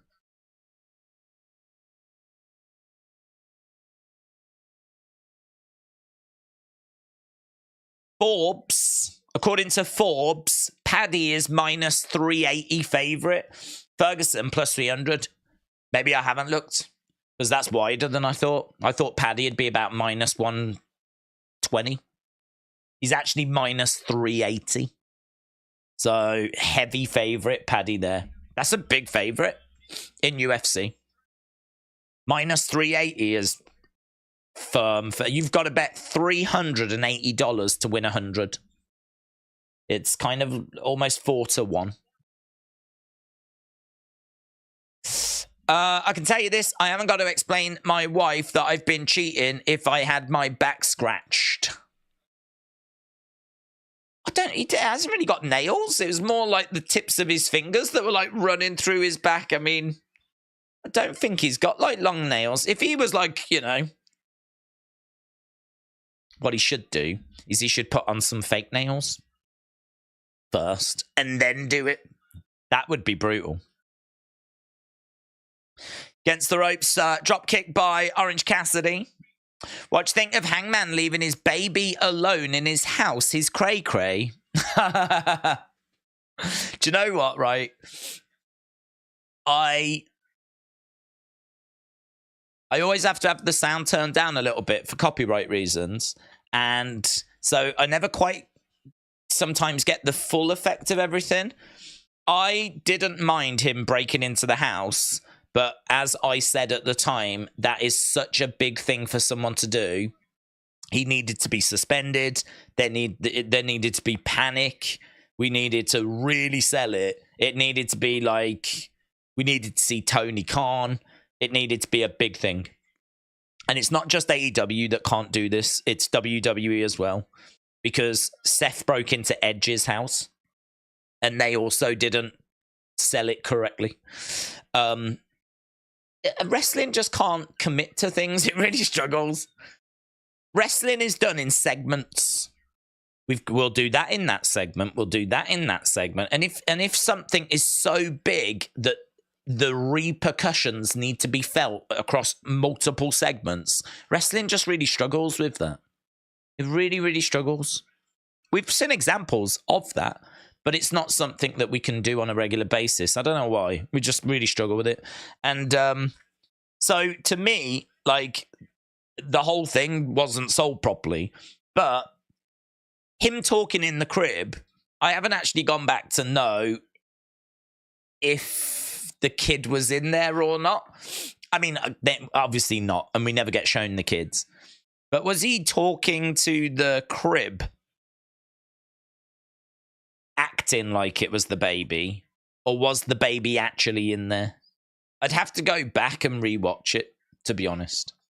Because I know he was talking in the crib going, your dad, you know, blah, blah, blah, blah. But it doesn't necessarily mean the baby was meant to be in there.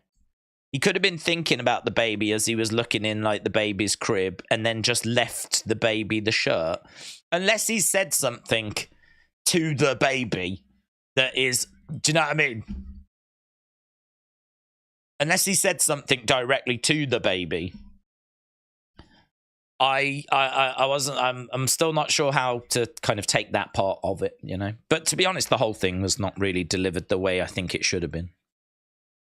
But that's not an AEW thing. That is a pro wrestling thing. We've got multiple examples where that, you know, has never really been done properly. Lovely cutter there by Moxley.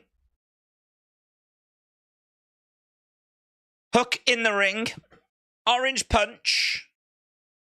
Who did he punch? Did he punch Moxley? Because Moxley didn't go down. Did he punch Moxley? Moxley just took it. So he punched Moxley, but Moxley just took the orange punch. Big boot, and Orange Cassidy goes out the ring, hooks behind him.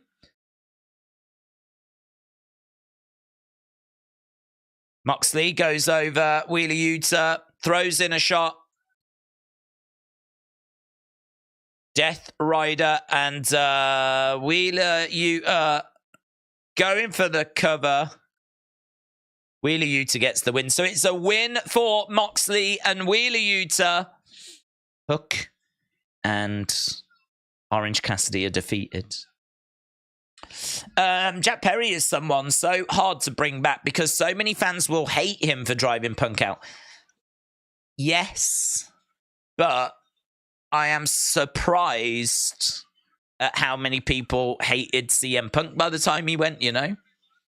There was a lot of people that, you know, were quite happy to see CM Punk go. So I think that whole thing divided opinion. I think there was people that were on Punk's side. There was people that were on Jack Perry's side or the Elite side. I think you're right. I think he will get a mixed reaction when he returns. But I don't think it'll be universally bad. Don't think it will.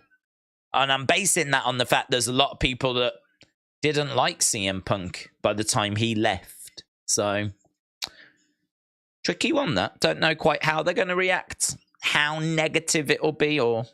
I don't think it'll be positive. I don't think he'll get a hero's welcome. That would surprise me.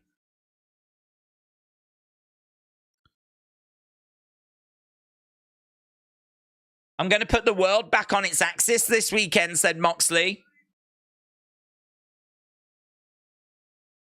I'm going to grind you into dust. And there's not a damn thing you can do to stop it.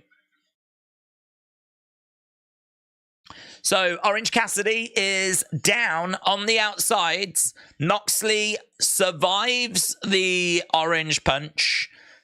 Cassidy is down. He's just had Moxley shouting at him. And this feels like it's going to be an Orange Cassidy win this weekend.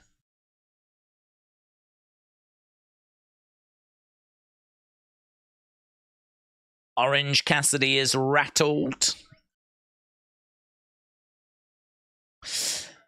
I wish Hook didn't have to take the pin, said Jobson. Now AEW fans want CM Punk back because WWE fans want him, says Shaquem. Pockets uses Roman's finisher and the plumber no-sold it, said Travis. Okay, we're hearing from DraftKings. We're now 20 minutes into the show. Every time I look down, another 10 minutes have gone. 20 minutes into the show, and we're going to DraftKings, but I've just got a black screen, so perhaps I don't get to see it. No. We go to commercial break. Jobson said, Hook's booking has been disappointing. He feels locked in the FTW division, which really has got no one fighting for it. That's true. Rivy said, why was that such a squash match? Anna, shout out to you. Hope you are well. Joshua said, thoughts on Brian Alvarez? Don't really have any, to be honest. I think he is opinionated. I think that is acceptable. Everyone's got opinions. There's a narrative that he has, along with Dave Meltzer, stirred up trouble. I suppose the situation they find themselves in is an interesting one, because are they critics or are they journalists? And can you be both? Because if you're a journalist reporting the news, then that would kind of imply that you need to be impartial, unless you're, you lean in a certain direction, like how you get newspapers that lean to the right or lean to the left, and they put a bit of a spin on it that way. But I don't think it's ever actually been said that, like, the Observer leans to a certain company. I don't think they've ever actually come out and said that. So really, it should be down the middle. But then they have so much content that they produce, and they do reviews of shows that they are critiquing as well. And Meltzer's always been known for his star ratings. And that's also caused controversy because people have said, like, he gives AEW loads of 5 stars, yet WWE never get any. Even though some, great matches have happened that didn't get 5 stars, like, and it's favoritism and all this kind of stuff. So I think for the longest time, maybe even since the Observer began, there's been that conflict of, is it journalism reporting stories or is it critiquing? And I think that that continues to this day. And I think Brian Alvarez is caught in that conflict. I think that Meltzer's caught in that conflict. My personal opinion is, you never can know, but as long as someone is being honest about their honest opinion, what they are honestly seeing, I think where it gets seedy or dirty is if there's an ulterior motive. So if it's a case that, like, they're being paid by AEW to praise AEW, that's dirty, man. That's dirty. There's no evidence of that. No evidence of that. I'm not saying that's happened. I'm just saying that you would want it to be above board. You would want it to be an honest opinion. And, if they're being paid and influenced, well, then it's not, and it's potentially not going to be an honest opinion. But again, let me repeat, there's no evidence that has happened, or at least not that I'm aware of.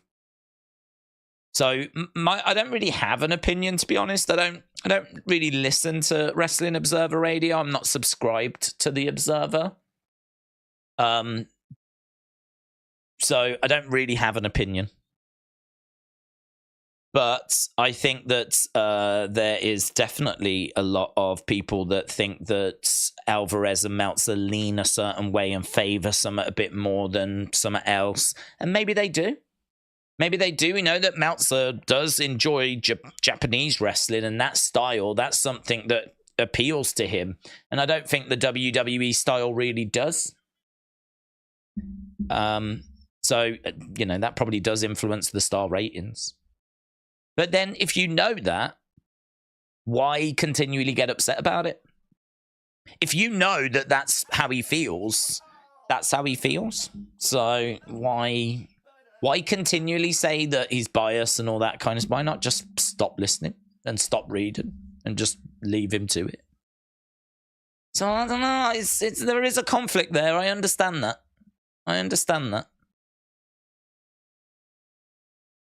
can't say that I hate either of them or anything. Here's Swerve. Coming off a win against Penta El Zero Miedo on last week's Dynamite, making his way down with Prince Nana. Defcon Prime said, "What is the belt made of watches called? A waste of time."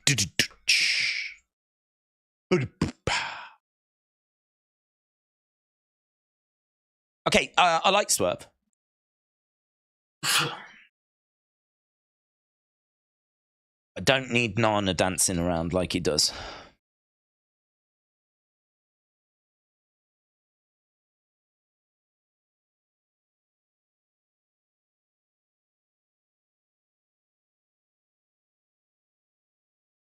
Okay, so Swerve. Hangman, isn't it? Texas Deathmatch.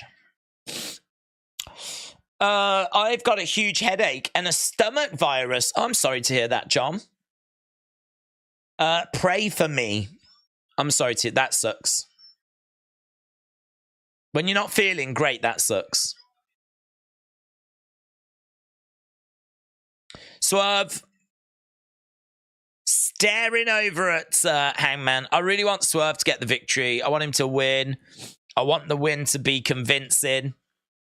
I want us to keep going with Swerve, keep building Swerve. There's something there with Swerve.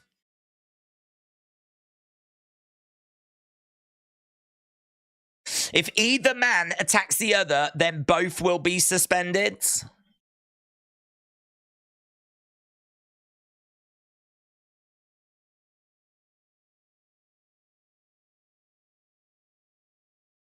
How can you justify going to a man's house?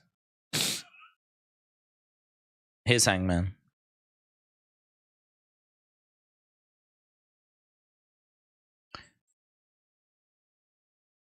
Why did you go into my house? Because you're a coward?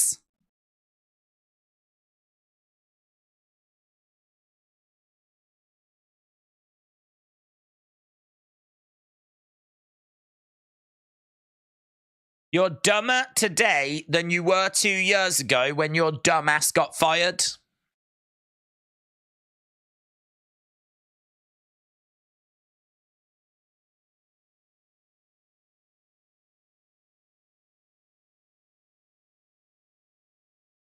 You don't have it in you.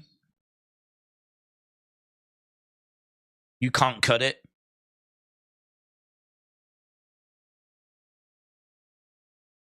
You're not the man that you think you are, says Hangman.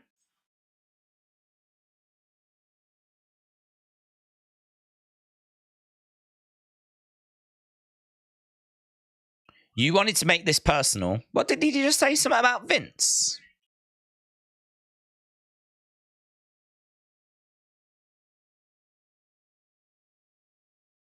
You surround yourself with yes men. Unprofessional, Paige can't talk, said Travis. Did he just mention Vince? I missed that bit.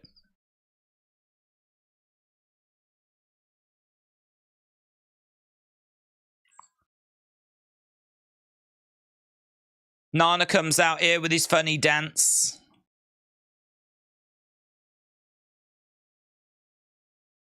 Prince Nana makes his living off of your back.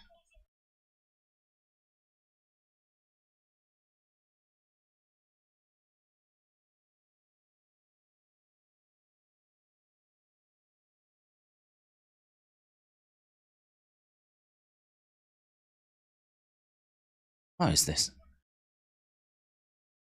He dances, he makes money off your name, and then he takes that money and he buys weed off a high school kid in the parking lot. Once I beat Swerve, I'm going to take your weed.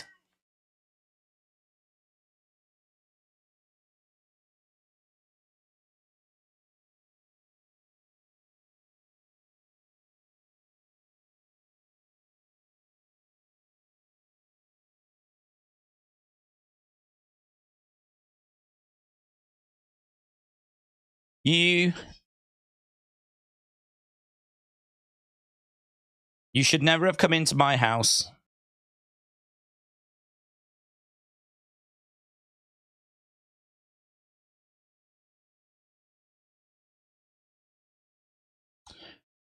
At Full Gear, I'm your judge, jury, and executioner.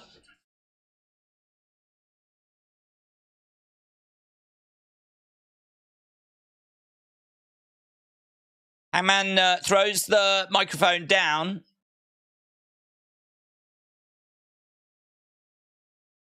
And now he picks it back up again. When do you see a mic drop and then someone go, oh, actually, no, I've got one more thing. Give me a second. Sorry, one more thing. I forgot to mention. You can't mic drop and then go back to it.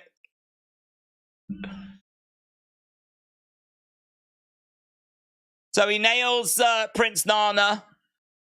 Swerve can't do anything. If I was Swerve, just leave him.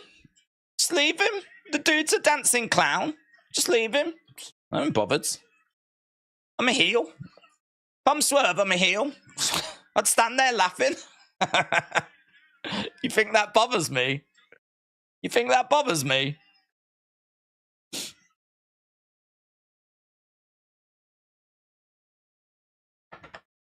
There's the odd line in there that I think's all right. I like the judge, jury, executioner line. The stuff about the weed was stupid. I don't think that Swerve should have got so animated when Nana just got punched in the face. I think Prince Nana's a clown anyway. If he's gonna take some bumps and get beaten up, Swerve should just be like, what, mate? Cold, heel.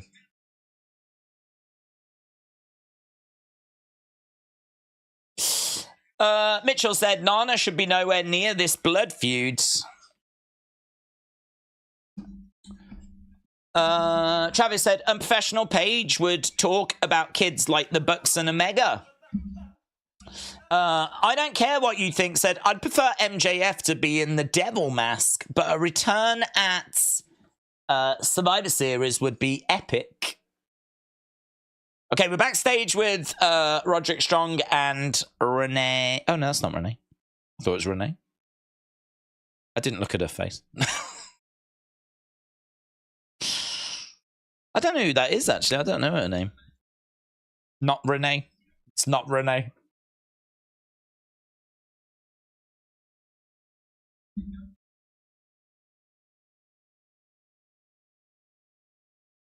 I know who the devil is. It's definitely Max, says Roderick.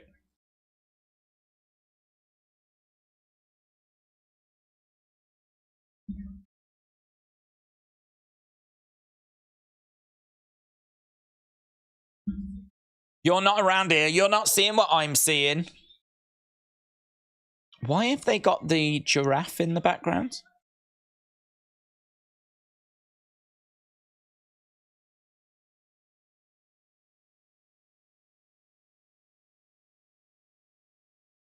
So they were speculating as to who the devil was. Roderick Strong said he believed it to be MJF, but Adam Cole was not buying that.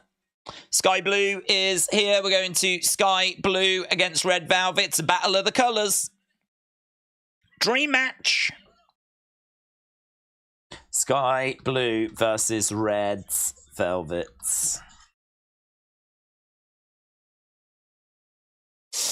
Do we not suspend guys for taking out security, says Jobs. I don't think we've ever done that, to be honest. Riddle tease Giraffe said dead man talking. Jim enjoying Sky Blue. Carlos asking where's Britt Baker. WWE AEW fans said they're showing a recap to 2 weeks ago on Rampage. Giraffe Neck, aka Neck Strong, says Tar Heel. That's why they've got it, is it? That's the connection. Here's Red Velvet coming out of your mama's kitchen.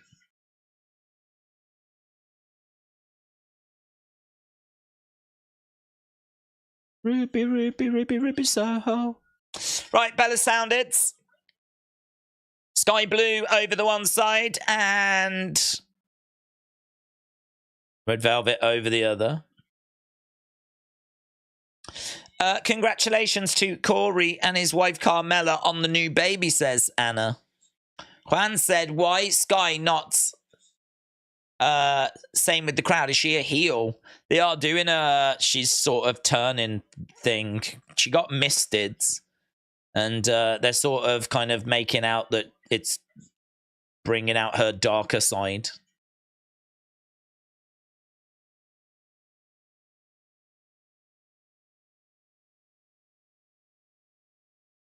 Side headlock there by Sky Blue.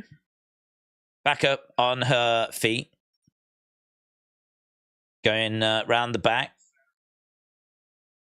Red Velvet goes round the back. Reversed by Sky Blue. Red Velvet against the rope. She holds on. Sky Blue goes back. Chris Statlander watching on backstage. Kick to the midsection. Crossbody by Red Velvet. Arm drag by Sky Blue. Arm drag by Red Velvet. They both went for a bit of an arm drag there. Sky Blue gets back up. They're just looking at each other.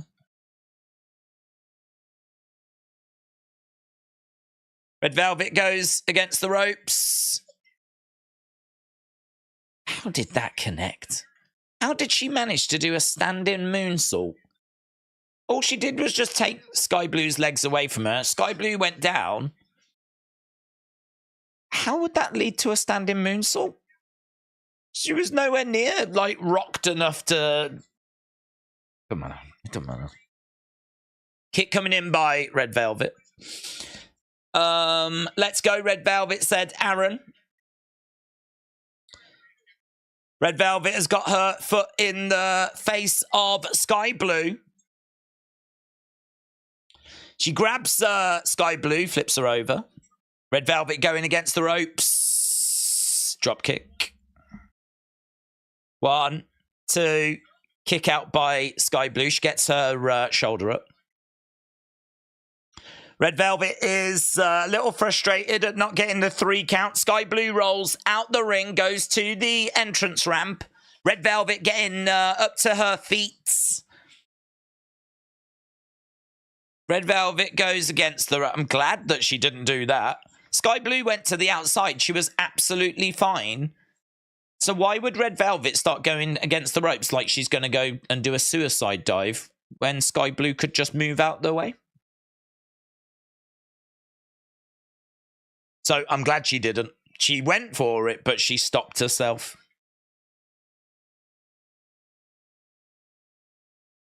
Skye Blue grabbing Red Velvet, bringing her back over to the ring steps. Red Velvet throwing Skye Blue into the ring steps. Going over. Red Velvet goes into the ring steps instead. Skye Blue on her feet.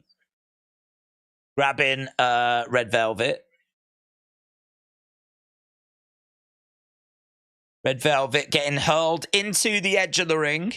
Chop coming in there by Skye Blue. Skye Blue grabbing Red Velvet, looking to throw her back into the ring. Crowd are really quiet for this. But then Red Velvet's only just come back. We haven't seen much from her. What I would say is I think she goes for some moves that just don't make sense in the moment. Some of the psychology of like how she's putting some of these moves together don't feel natural.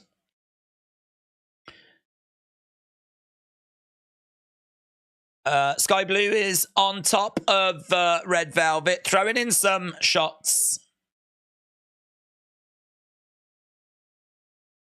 Red Velvet is down, shot to the midsection.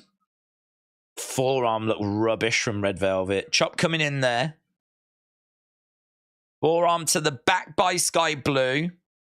Are we at, this feels very slow and like...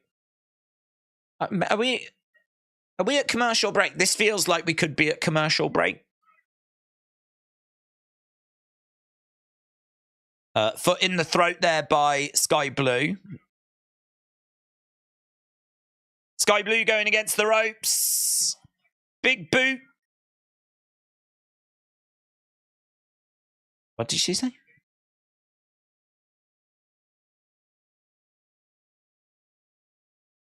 Suplex by Skye Blue.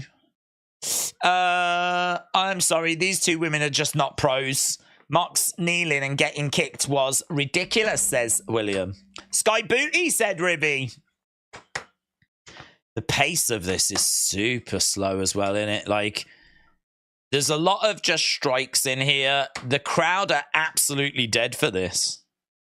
I don't know if I genuinely don't know if we're at commercial break, but the period that we've just watched there, I keep expecting them to go, and welcome back to Dynamite.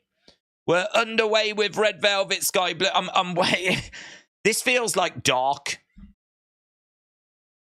A bigger strike there by Red Velvet, though. And now she stomps down on Skye Blue.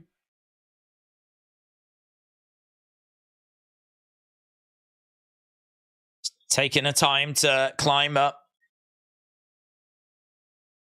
Skye Blue starting to get back up to her feet. Goes over, throws in a forearm strike. And again. We are coming back. There we go. We was. That honestly, it so hurts the matches. I can't even begin to tell you. I can. Do you know what's worse than commercials? No commercials. It sounds crazy, but the matches just completely die. And you're like, what am I watching? This is dull. This is slow. There's nothing going on. And I never know when we're at a commercial break. And then all of a sudden, you'll get Excalibur, and he'll be like, it's red versus blue here on Dynamite. And the rest of the time, they're talking like we're in a library. Oh, I like this new persona of Skye Blues, yeah. It's like a chore to talk during commercial break because they know that, only X amount of people are watching anyway. Oh, it doesn't matter. We're not even live. We're not even live on TBS, so it doesn't matter. I honestly thought this was one of the worst matches I'd seen this year. That's honestly what I was thinking. I was like, this is so slow and plodding and just strikes that don't really mean anything.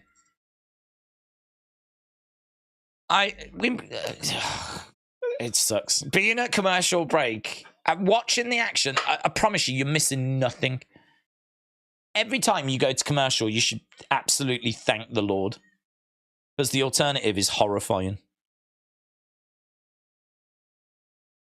Skye Blue slamming Red Velvet down, going for the cover. 1, 2. Oh, God, it continues. Kick out by Red Velvet. We all thought it was done. The winner of this is going to go on to be added to the pay-per-view. We need a tea party promo. Oh, my God, we don't need that. Flipping out, that felt like a commercial break spot as well. Powerbomb there by Red Velvet. 1, 2. Kick out by Skye Blue. Well, I can... let me tell you, the match has greatly improved. I mean, it would be difficult for it to have got worse, but it has greatly improved. We're actually getting some big moves, some big power bombs, some near falls. The crowd are warm into it now. Red Velvet coming in with a big right hand. Climbing up. Skye Blue in the corner. Shot coming in by Red Velvet. I think there's a kid I just saw that's making his way back to his seat. He seems to have a AEW action figure. Ooh. Planting Skye Blue off the top. 2. Oh, couldn't get it though. Shoulder up by Skye Blue. Jobson said, imagine being Ruby Soho and jobbing out to Red Velvets. Days, how brutal were the Tegan and Piper kickouts? The crowd was in a coma and the match just kept on going. It wasn't great. The crowd were dead for that. Skye Blue against the rope. Super kick there by Red Velvet. Skye Blue is rocked. She takes the legs away. Kick coming in, but Skye Blue catches. Knee to the head there of Red Velvet. Against the ropes goes Skye Blue.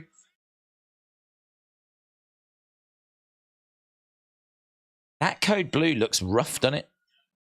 Skye Blue wins with a code blue.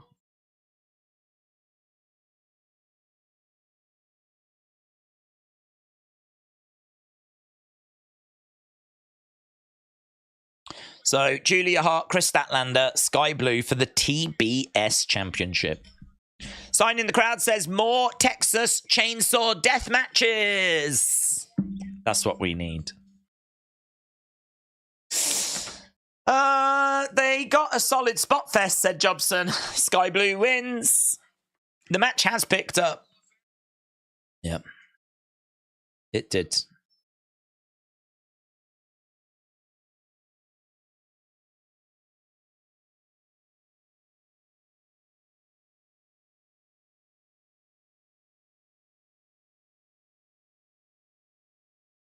Skye Blue gets out the ring.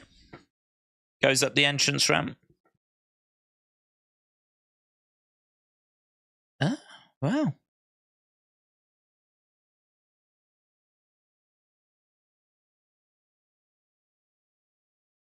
CJ Perry with Andrade.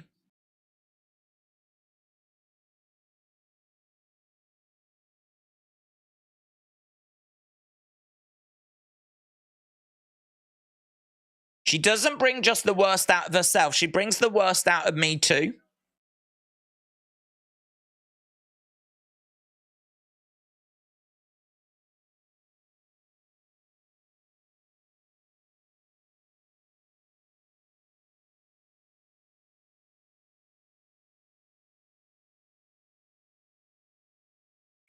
So, Miedo against Garcia. I'm guessing that's being built for Saturday. No, can't be, can it? When's Collision this week? Friday. Have they moved it? Another commercial break. My reaction video or short to the Texas Death Match on YouTube went viral, said Funko Pop Asylum. Very good. Juan said she did turn last time they teased something. Rampage on Friday with a look at Full Gear, said Jeremy. Well, we're nearly at the halfway point. We've got 12 minutes to go. And then we're at the halfway point. Juan said they do so many death matches. Why not WWE like before? What do you mean? Any news about Collision tonight? About when it's going to be on? I think I saw someone saying it's on Friday. AEW Collision. Let's have a look. I've still got Paddy odds up. AEW Collision. What date would it be? The 17th November. Should be the 18th, but I think it might be the 17th.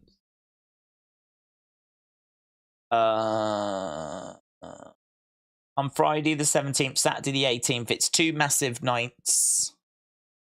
The stars will be out for Rampage and Collision. Then on Saturday, it's a Southern California pay-per-view debut when Full Gear takes center stage. So how's that going to work then? How does that work? So is it Rampage? How does that work? I don't know how that works. I don't know how that works. It's on the 17th, so it's on the Friday. Have a look. Let's have a look, shall we? Just information about this show.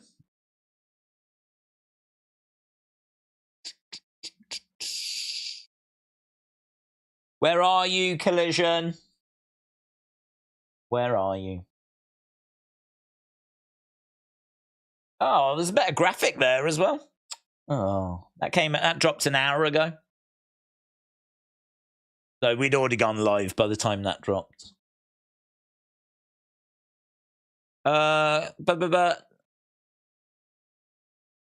Maybe it's live events for Collision. Dynamite tonight. I'm sure Friday. Definitely, I've seen something for it being Friday, but I don't quite know how it's going to work. Troll Center. Don't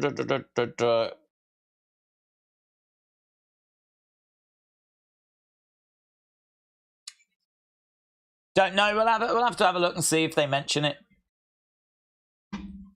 Here's this new girl. Maria May, is it? There's a locker room that says not Tony Storm.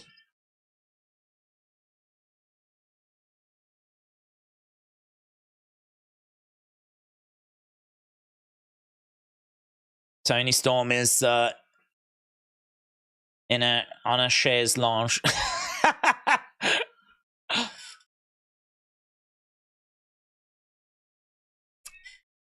I don't know how I feel about it going black and white with a filter on it, but I love the fact that she's on a chaise lounge.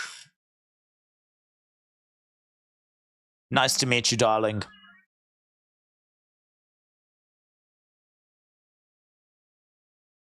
I loved everything you did in Stardom, and I love everything you're doing here.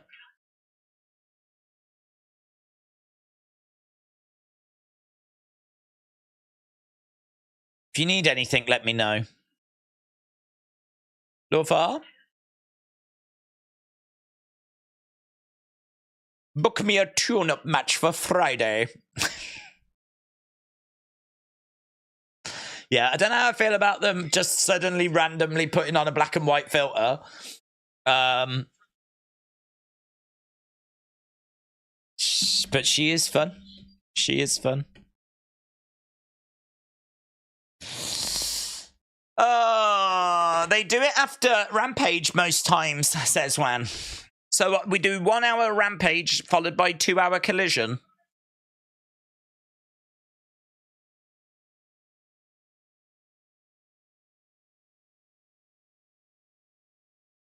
Wonder why they don't go with like a different name.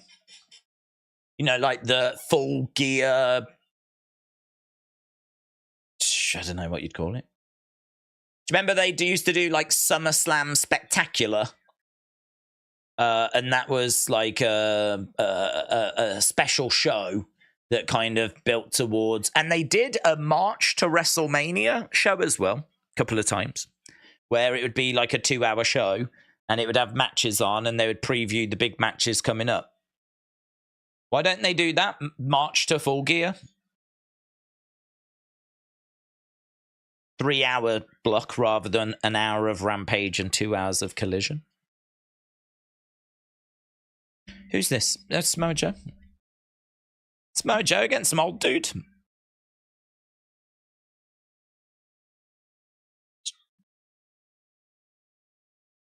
Oh, this guy wants to maximize his minutes, doesn't he? Samoa Joe. Ba-bum, bum, bum. But how would you like a 2 hour Collision, then a 7 hour pay-per-view? No, thank you. I've got no problem with it moving. It's just a little weird to do a 1 hour Rampage and then a 2 hour Collision. I think I'd be more inclined to do a 3 hour special than like, you know, is Collision on this week? No, it's the pay-per-view this week. It's going to be the road to Full Gear in it on Friday. Big show, matches that didn't quite make the pay-per-view, last touches for the pay-per-view. Put a few surprises on that show so that people know you definitely want to tune into that show. This dude went for a splash and Samoa Joe moved out the way. The guy came crashing down, clothesline by Samoa Joe. There we go, tappity tap. Tappity tap tap. Bum bum bum. Collision is on at the same time as SmackDown, says James. Have we done that before? I can't remember. Probably makes sense because to do 3 hours after SmackDown would be too late, wouldn't it? Juan said, we know it was like this, black and white, but we didn't know they could add it. Here's Samoa Joe. I like Joe. Go on, Joe. Go on, Joe. Say something. I come from Southern California. Big cheer for that. MJF.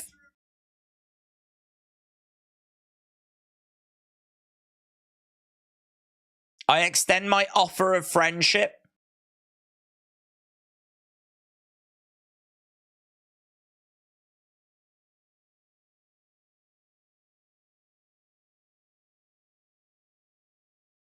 I'm Samoa Joe.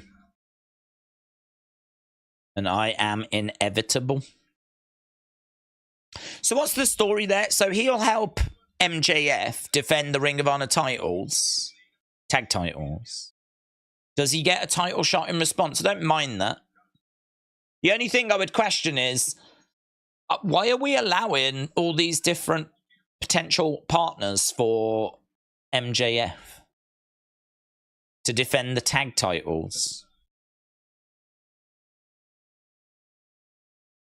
I mean, if he was going to replace Adam Cole with Samoa Joe, that would be fine. But this suggests it's probably just going to be a one-off.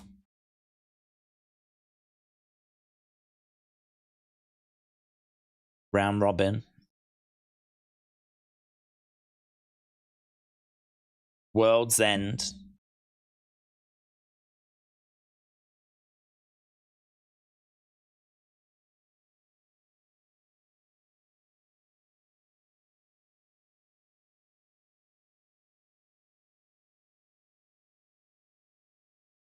The first participant in the Continental Classic. Bryan Danielson.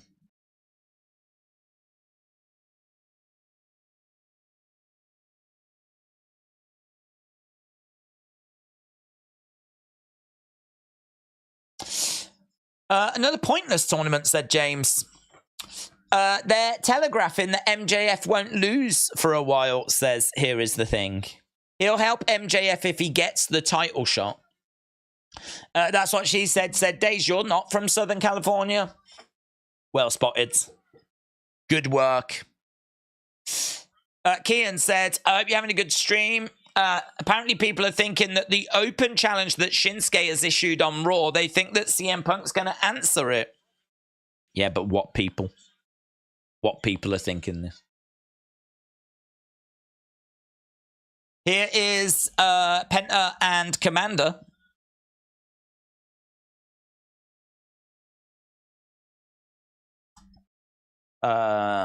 Against the Young Bucks. Bucks should get a great reaction here. A. Jobson said, I wish Joe just did that promo. We didn't need a 2-minute squash match. Okay, so Komander and Penta making their way down to the ring. This is going to take us into hour 2, and there should be a big reaction for the Bucks here. Oh, he's got a belt. What's his belt? What belt has Komander got?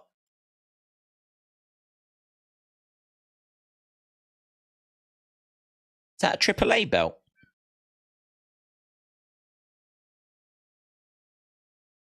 Here's the Bucks.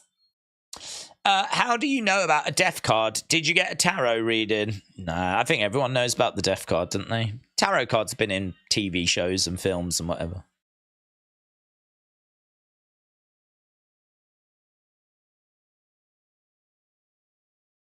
The Young Bucks, their tag team record for this year is 5-2. They've had 7 matches in 2023.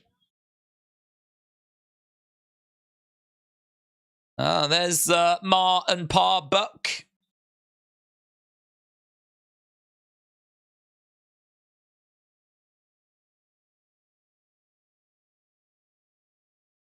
Okay, so the Bucks making their way down to the ring. There's a sign in the crowd that says, welcome home.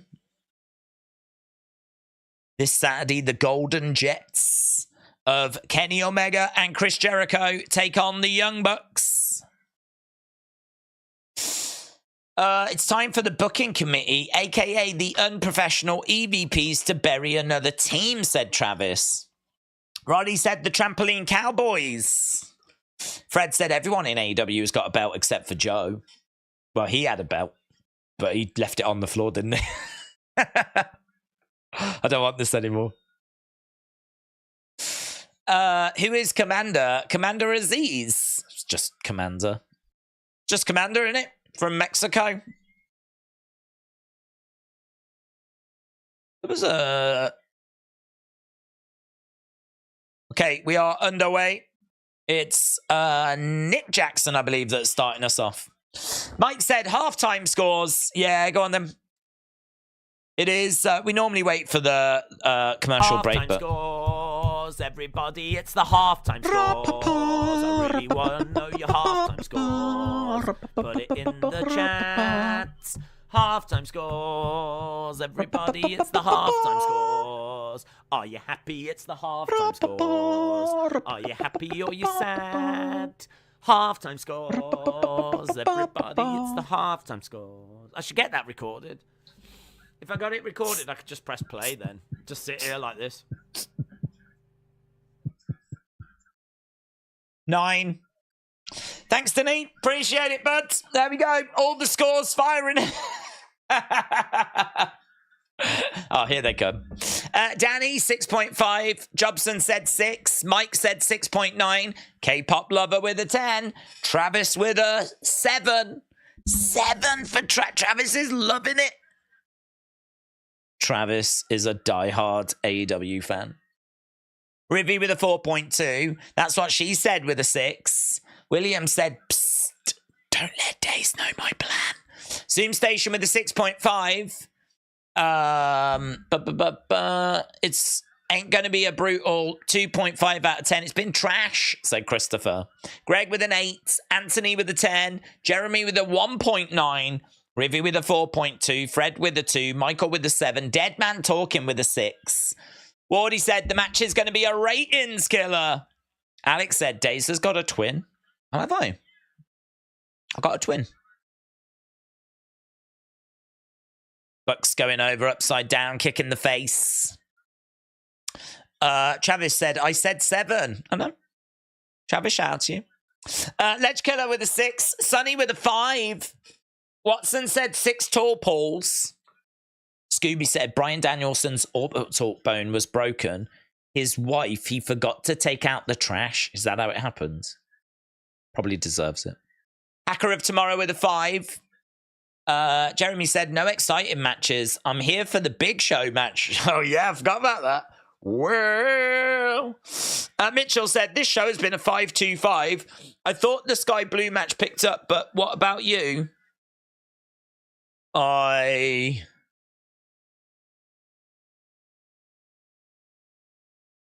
don't know. Do you know what? I honestly haven't sat here hating it. But then is that because I go into it with like a low expectation these days? Yeah.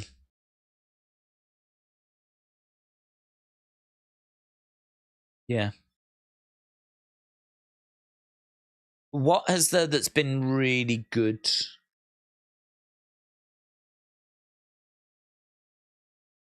Yeah, I don't know. That's an interesting one. It's an interesting one because I've not thought about it and I've just sat here and I've just watched it and it's just been there. And I haven't loved it and I haven't hated it.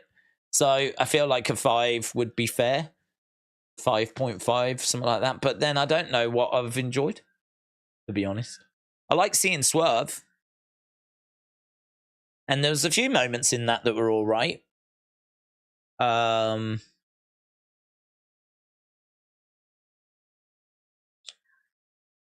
Yeah, I don't know. I don't know.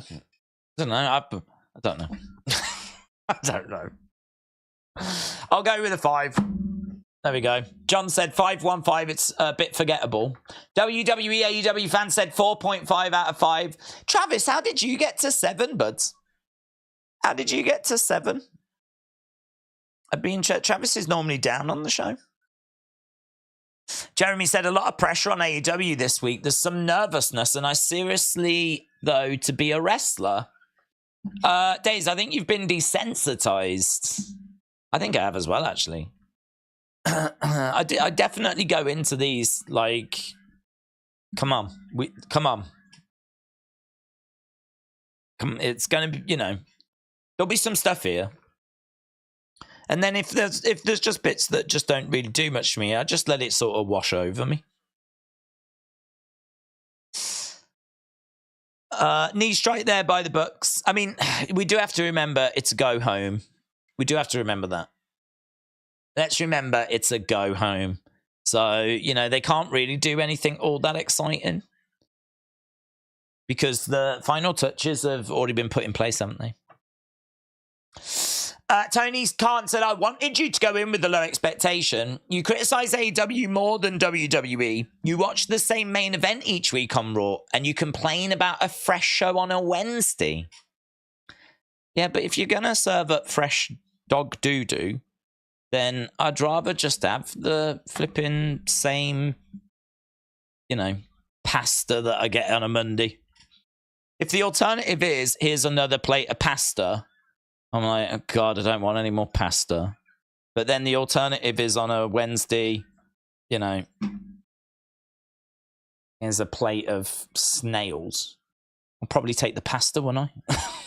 Even though I've had it week after week after week. Komander, head scissors to the inside. I tell you what, we have got this exciting, though. A package! Oh! What's in the package? Here we go. Oh!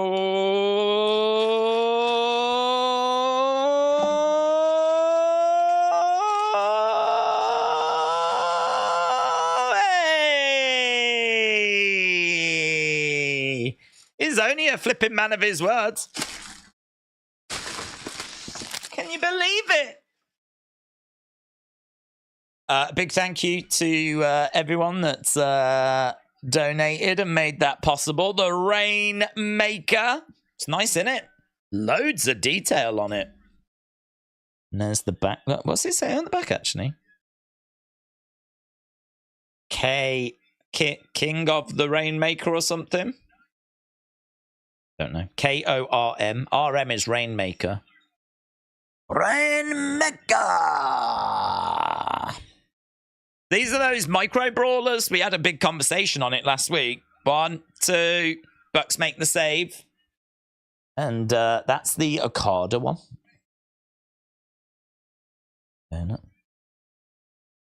Loads of detail on that in there. Does it stand? This is awesome chant that's broken out. Got a phone stand here. It does stand. Look at that. It's turned into Darby Allin. I'll add it to the shelf of figures that I got in the over there. So we got an Okada. It was the most detailed one we saw, I think. So I did pick it up. Nice, that, isn't it? Rainmaker! Do I need to order the Tony Storm one? Timeless Tony Storm. That's how the conversation started. It says micro brawlers on the bottom as well. It's got the little logo. Don't know if it picks it up. You can just see it on the foot. Matt Jackson. I would put it behind me, but I don't have any shelves. I don't have any, as you can see. There's no shelves. I'll have to pop it in front of me for now. Package driver. I like the robe. Yeah, it's very detailed. It's not very thick. I mean, compared to my hand, that's how big it is. So, I mean, they're not big. That was like £13, and then I think there was like £2 delivery on it. So that was £15. You could get Elite figures for like $17.99 when I first started getting them. So, I mean, look where we are now as a world. So they're not cheap.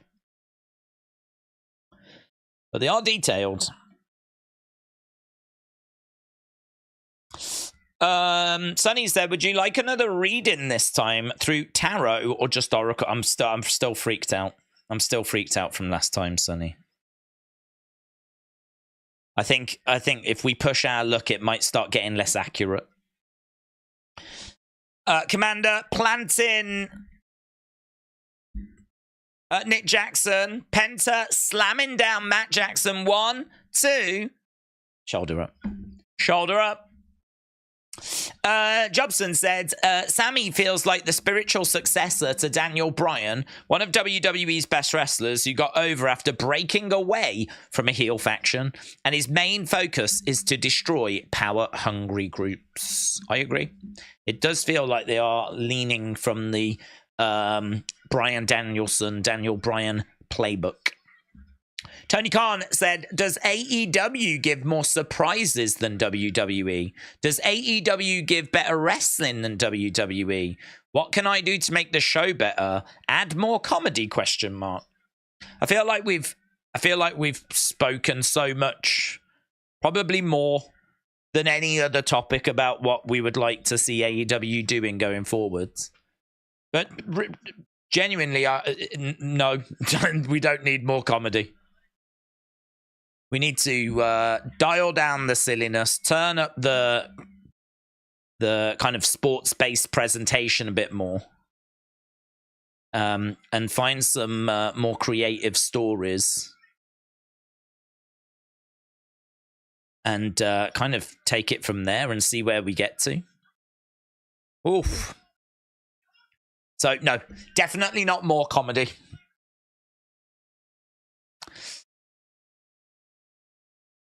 Did they get booed for that? Komander, I think, jumped off the top. He went straight into a low blow. There were some low blows by the Bucks. I think the Bucks got booed. Jim Cornette is going to give this a minus 10 stars, said Mitchell. 1, 2, 3. The Bucks win. Yeah, but in all fairness, Jim would probably give it a minus 10 stars. Whatever happened.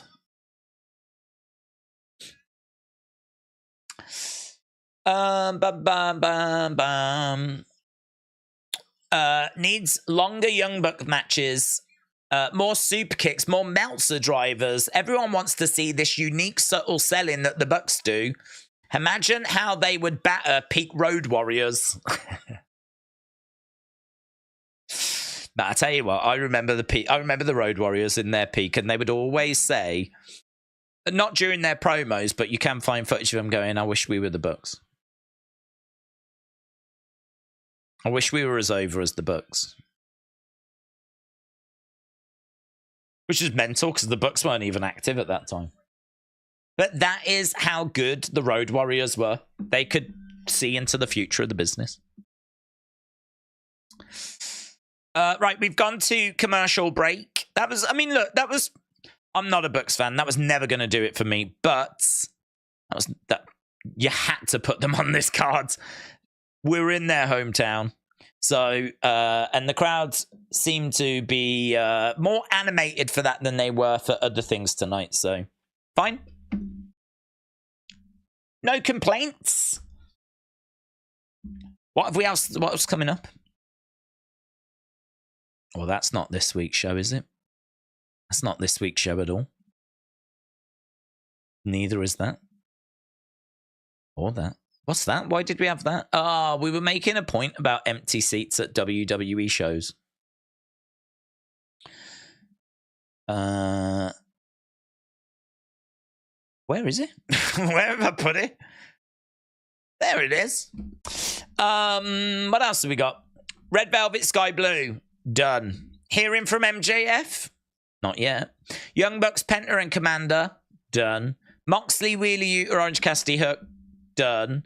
The man who erased his name, Street Fight. Main event. So we've got that match, and we're going to hear from MJF, but there's probably something else. I mean, MJF will get time unless it's just a little backstage thing. But I'd imagine there's another match in there somewhere. Yes, that main event is going to get a good chunk of time. But, well, we'll see. 15 minutes for MJF, half an hour for the main event. Maybe. That is being brought to you by Sega. I saw a video where it said that apparently Microsoft are not going to make the Xbox anymore. And I meant to look into that. Because that's quite interesting news, if true. In 2027. Yes, it's a long way off. Microsoft, Xbox, news. Oh. Okay. Well, I don't know about that, but what I do know, Microsoft confirms more Xbox Black Friday deals starting this week. Save up to 50% on digital games. Save up to 65% on Xbox Game Studio games. Save up to 67% on PC digital games. Starting on November, that's the 17th. On the 18th, $50 off an Xbox Series X and Xbox Series S. $10 off Xbox Wireless controllers. Get a free engraving on your Xbox Controller Series 2 starting on November 23rd. Black Friday, baby. Need to start looking at some of these deals. Here's the Young Bucks. Is there some good websites that have got all the Black Friday deals? Oh, here's Kenny. Save up to 62% off certain TVs on Amazon. Wow.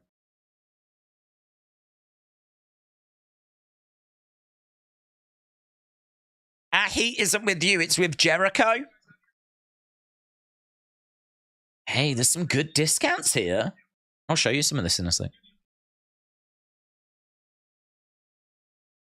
Here's the jet. They're just jackasses, Kenny. I like Kenny's ring gear. That looked good. Oh, Matt attacking Jericho from behind.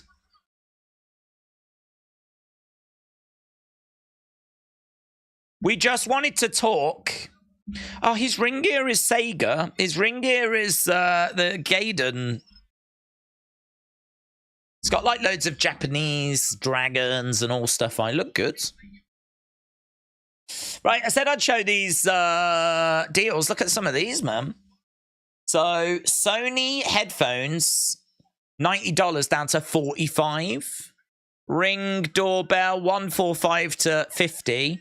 Lenovo Chromebook, 150 quid off. Amazon Fire TV, $550. $150. What? 55-inch TV. I don't need one, but was $550, now $150. Shut up. Air fryer, $150 to $80. Lego advent calendars. Doesn't even say they're on sale. Meta Quest 2. That's the VR thing, isn't it? $350 down to $250. Echo Flex. $4.99. Blanket, who cares? That's a good.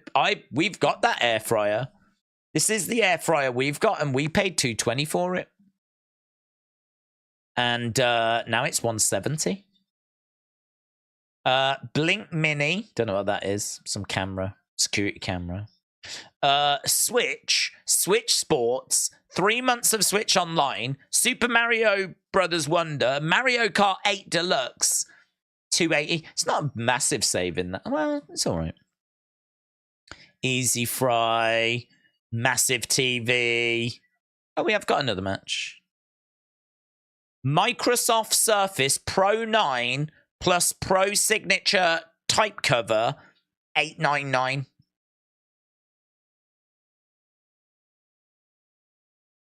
Right, we are underway. Oh, it's finished. Right, there we go. Well done to the guns.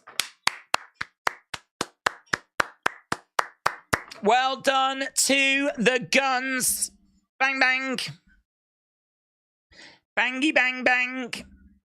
Microsoft Surface Pro 9 plus Surface Pro Signature. Here's an excellent bungle. Electric toothbrush, 25 quid. A vacuum cleaner, 190. Toshiba TV. A mattress. More TVs. Whoa. Coffee machine and a drinks bundle. 43 quid. 43 quid. Coffee machine. 43 quid.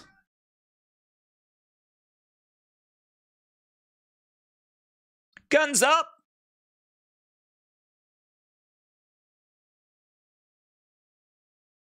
Who will MJF find? Google Pixel 7a and a charger, $379 down from $450. Microsoft Surface laptop 400s. Height adjustable desk. Now we're talking, guys. Now we're flipping talking. Lego at was $330, now $150. Oh my God. Comes with 6 figures. Imagine that on Christmas Day. Building your Imperial at Walker. Ah, what? That's one of the biggest sets they do as well.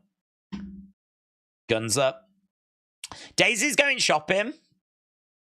Faint Repeater said, I've got that coffee machine. It's not great, to be honest. Oh, okay. Thank you. 40 quid, though. I mean, for a machine, any machine, 40 quid's not bad. But you get a drinks collection as well. We have got a Wardlow video package.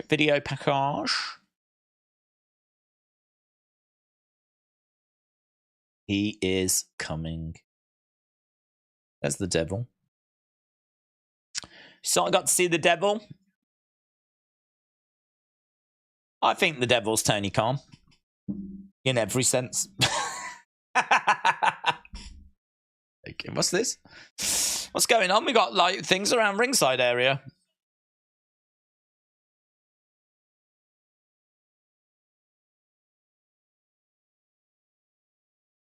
Absolutely anything goes. There's what is this? There's all these things. There's a menu. There's a menu. The Don Callis family has got some new graphics.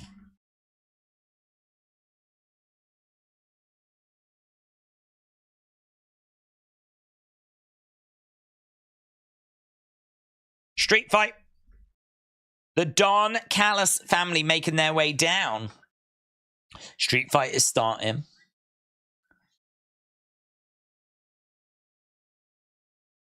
Oh, there's another coffee machine here. Was 100 down to $59.99. There is a proper coffee machine. Look at this one. Barista Touch Espresso was at £1,050. Now 800. Oof. You can get the black version for 800. It's a decent price. It has dropped below 700 in the past week, guys. That might go lower. Here comes Jericho.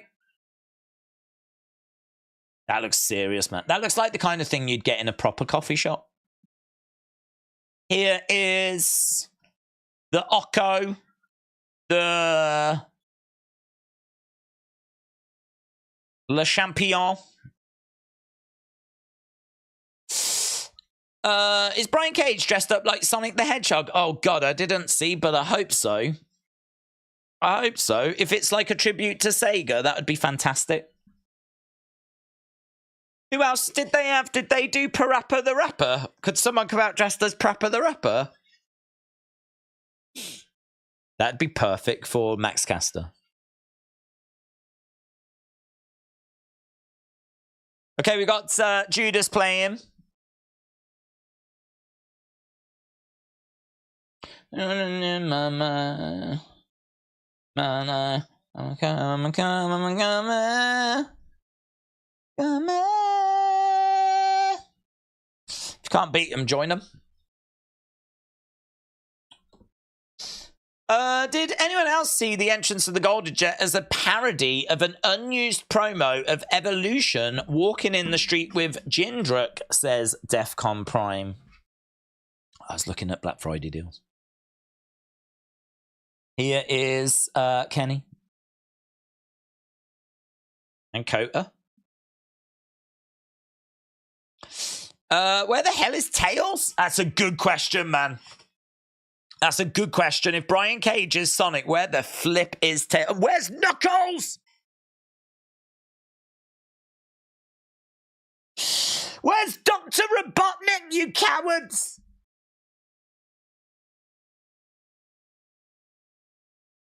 Oh, here he is. Paul White making his way down. Well, it's the big show.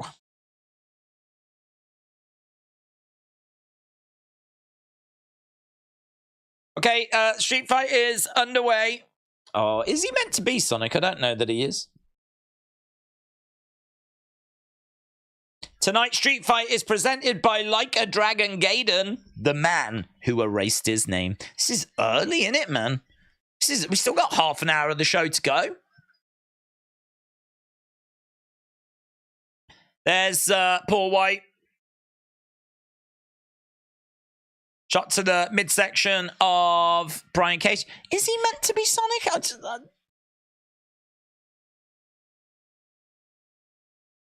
Is that what the game looks like on the screen in the background?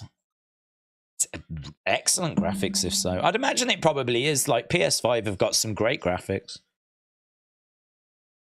He gets slammed into that table. There's Powerhouse Hobbs. Kota gets chucked into the ring. Paul White walks to the back.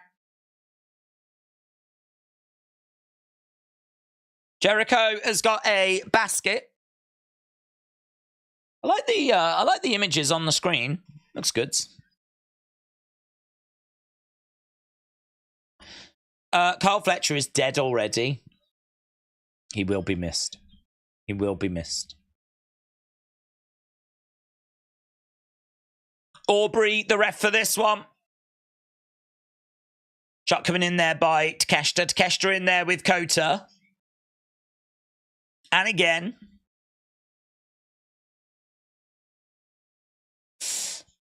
Big Show looks like he can barely walk, says Hassani. He can barely walk. There was a lot of interest as to how he would look in this match, actually. And we haven't seen him. He was on the entranceway and he's done one. Takeshita gets planted. I think he's probably fighting in the back with someone like Brian Cage. But it's just a way of getting him not involved in it.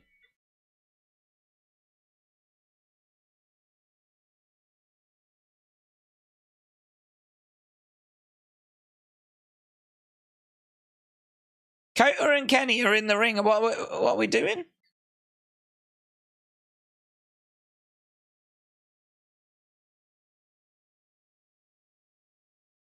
What are we doing?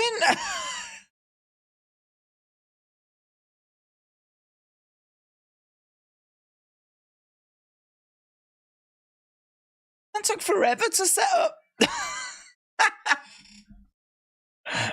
They basically just ran, climbed up, and then did like some moonsaults to the outside. But it took forever to get there. There was a real like, are we doing the thing? Are you doing the thing? Am I doing the thing? Are we going to do a pose? What are we doing? Are we doing like a Hadouken? What are we doing?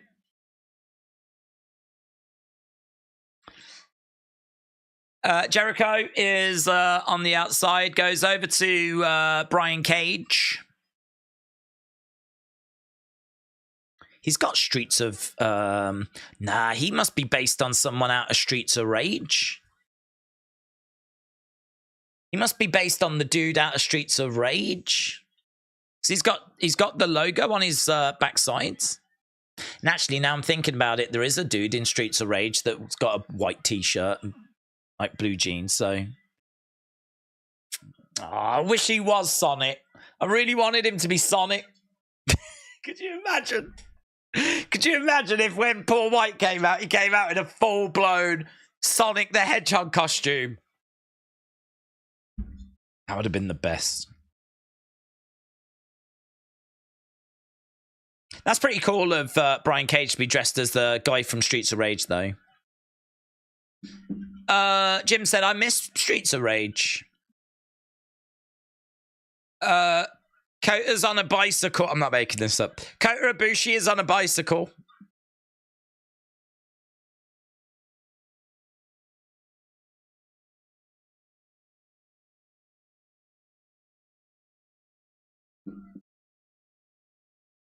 It's too easy, isn't it? He I'm not lying. He got on a bicycle like he's never rode a bicycle before. Like, really uncertain. He had a plastic pipe with, like, I think some blood painted onto it. But he rode down. You could tell he was not confident riding with one hand. And he goes up to someone. He's like, boop, like this, and they go, oh.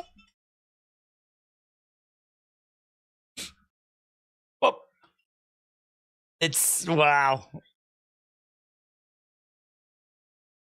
Do you know what? I take it all back, man. Mitchell said, yeah, this is bad. Mitchell, how dare you? How dare you? We are watching something that I have never expected to see this. There are things going on right now that I never expected to see. We have seen a bicycle used as a weapon before. Believe it or not. But Kota Ibushi wobbling his way down on that is one of the great It's one of the great wrestling moments of the year. One of the great wrestling images of him coming down and then going up to someone with a plastic pipe and going like this. And it making a little thud sound.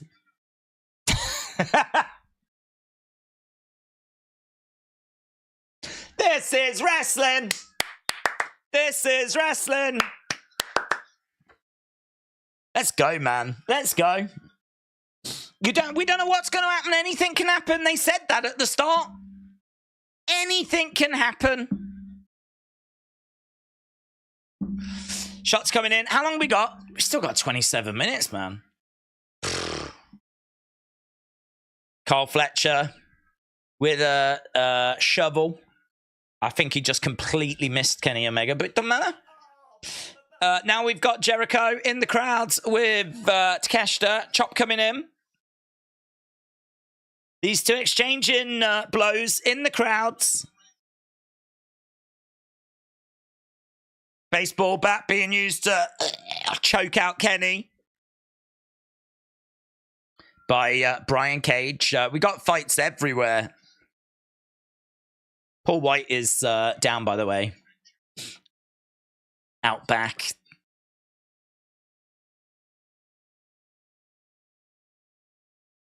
Jericho in the concession area using a like a tensor barrier. Chops coming in by Kota and Kenny.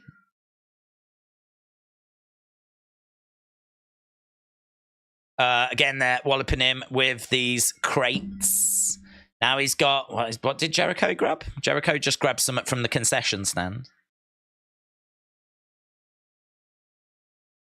Chips. Popcorn? I don't know what it was. Something. Some sort of food stuff. Now we're in the VIP area. Let's go. We're in the VIP area. Jericho goes into like a seating unit. There's a plastic crate being introduced to the ring. It's got a little bit of Stadium Stampede feel to it, isn't it now? That we've got people in like backstage areas.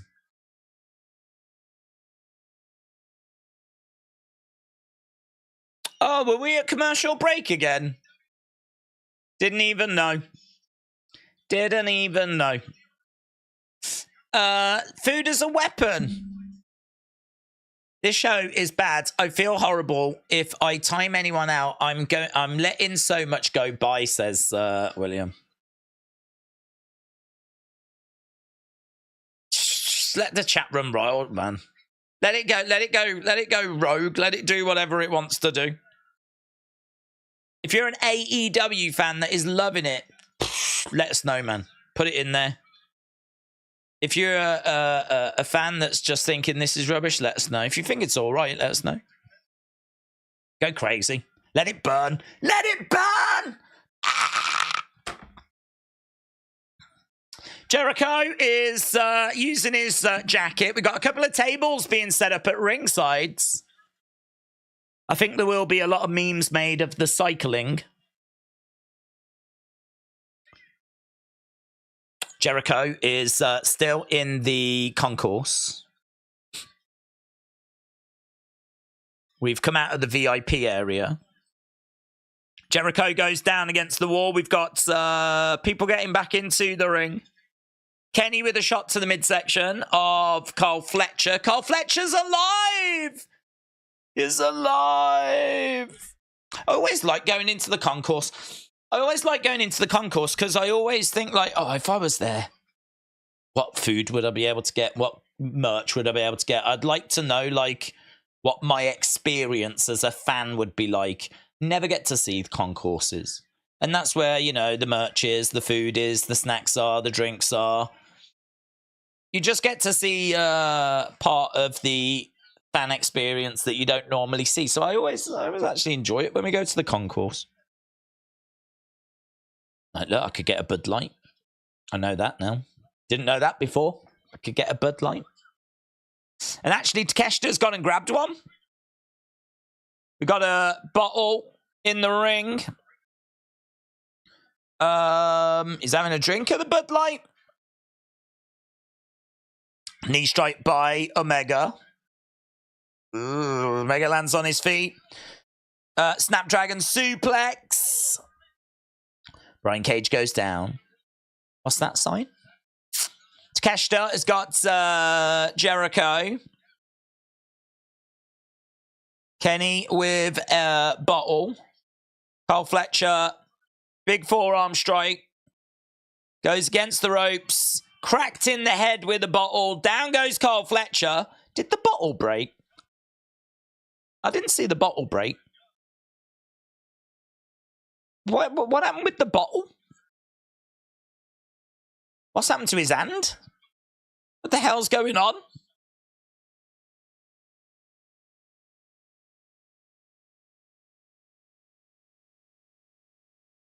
Kota's gone over to Kenny. Kenny's holding onto his hand. Kenny, I think, has really hurt his hand.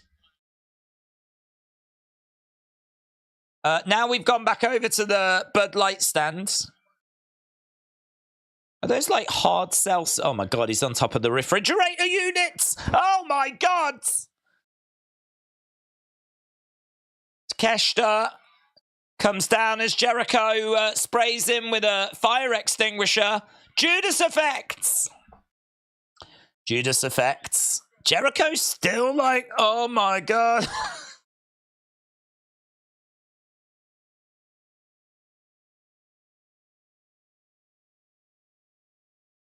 Golden Trigger coming up.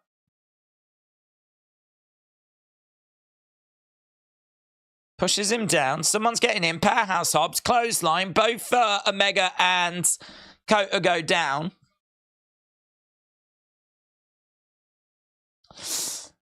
Kenny's hand was bent. It was bent in an awkward way, said Fred. Oh, thanks. I thought there was glass in it.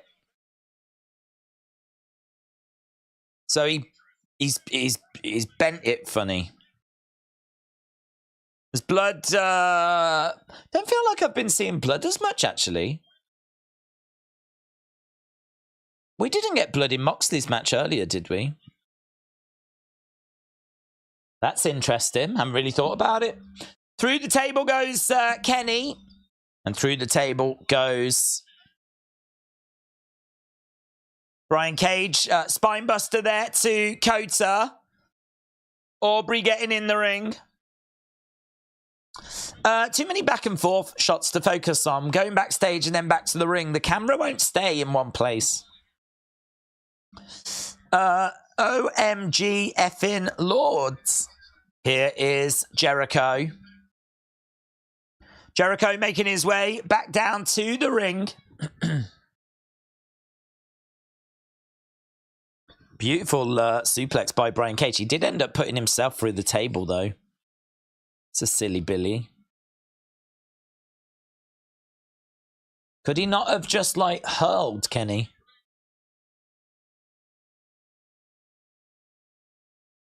Sometimes you got to take one for the team. Jericho with their real tables. It's real. Yeah. Very good. Cry me a river. Oh, they've set up, they've took a menu and they've put it on the chairs. Prince Moolah said the Spinebuster was vicious. Jericho and Hobbs have got chairs. They collide into each other. They are like lightsabers. And Jericho drives it into the midsection of Hobbs. Forearm coming in there by Jericho. And again, Jericho and Hobbs. Hobbs fighting back. Against the ropes goes Jericho. Spinebuster. Kenny is dead, says Jobson. Where has he gone, yeah? Does Kota even know the rules? Where has Kenny gone? Is that Kenny? Oh, yeah. He's just thrown in his hand. I think his hand is okay now. He doesn't seem to be nursing it like he... Oh, he has again, actually. He just went into the railing, the first thing he did. grab his hand. So apparently he twisted it when he was doing the bottle spot. Now we've got Powerhouse choking Jericho with his own tie. Anything goes. Anything goes. Jericho in the ring. We've got fighting over with Fletcher and Ibushi. Kenny smashing a crate down on Brian Cage. Into the barricade goes Kota. Over into the other side goes Jericho. Powerhouse colliding into Jericho. Charging over again. Jericho moves out the way. He didn't slam Big Show right. They can't play replays, says little Nevia. Paul White will return as Captain Insano, said Corvids. The Beach said, I'm sure glad they added Big Show to this match. Carl Fletcher with a Snapdragon suplex. Jobson said, this match is getting scarily close to the Texas Chainsaw Massacre match, which was the worst AEW match of all time, but the talent in ring can salvage it. Blood coming down by Carl Fletcher. Fletcher's busted. 10 days of Black Friday at Shop AEW, up to 50% off. Well, we have been looking at Black Friday, so it would only be fair, wouldn't it? Gonna look to... Wow! Pile driver driving him through. Kota Ibushi.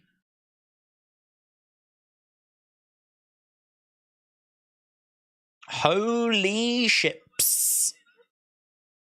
Look at this pile driver. Jumping pile driver.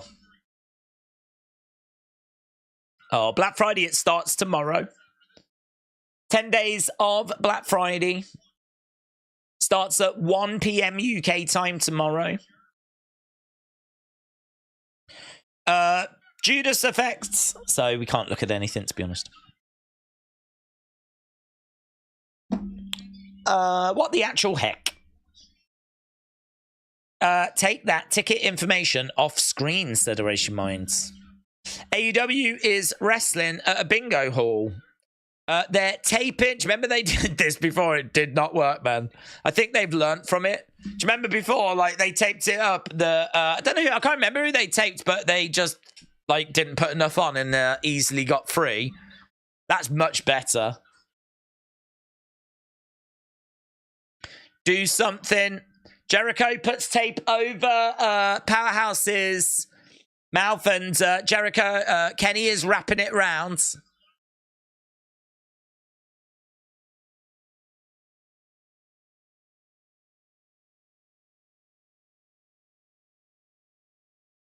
Powerhouse is tied against the ropes. And he looks properly tied as well. Not like before when it was... Someone broke free, didn't they? I can't remember who that was. He smashes a menu over his head, drives a chair into his midsection. He just cracks something over his head as well. There is Brian Cage, though. Brian Cage knocks down Kenny. Super kick to Jericho. Is anyone going to go through a table? Oh, we've already had that. Jericho and Brian Cage went through tables. They're buying duct tape, not duct tape, rookies. Are you doing Full Gear, said Seth freaking Rollins.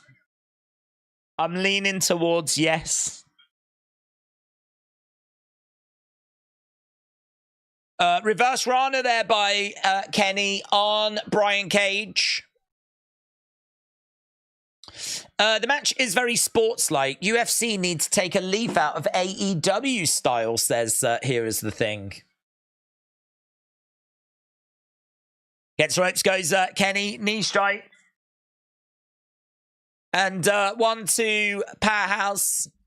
This thing is going to have to end relatively soon because we've still got to hear from MJF unless it's just going to be a few words. One winged connects. 1, 2, 3. And it does end. There we go.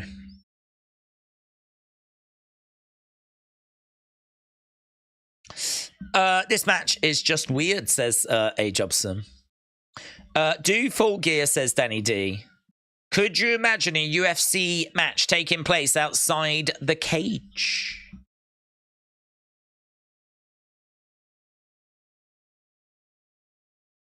Kota brought Shovel in. He thought the match was still going. They're letting him know that it's over. They were victorious.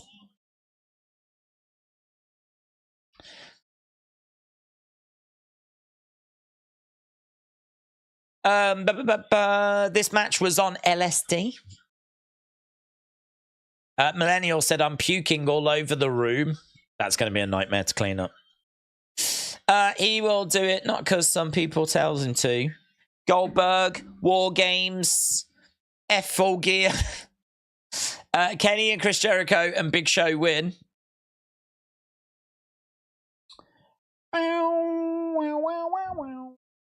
Well, there we go.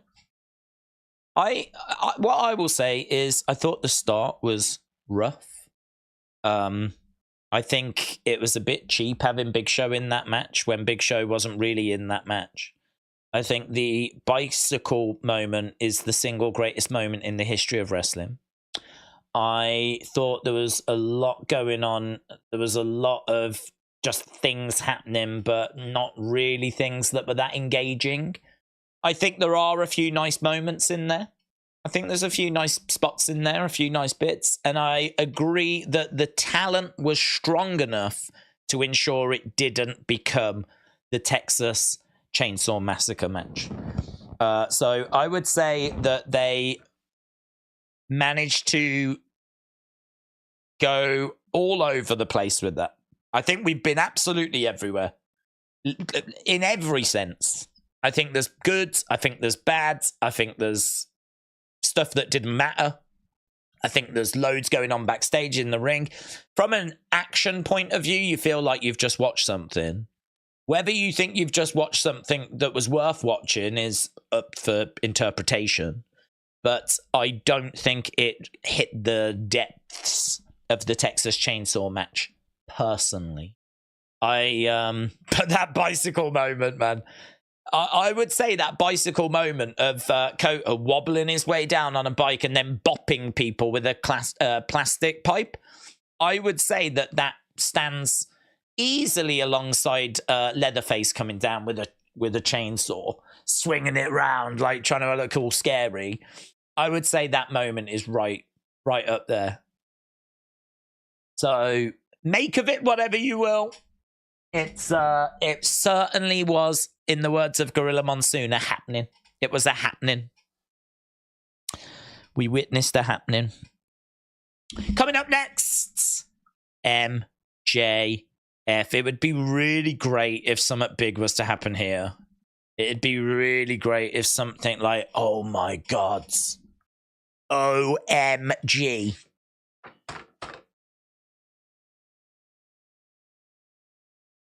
It won't be, but it'd be good if we did. We got, 9 minutes? 9 minutes. That match didn't make the Don Callis family look great, said Jobson. Corvid said the match paid the guy's salary and a few others. It's fine.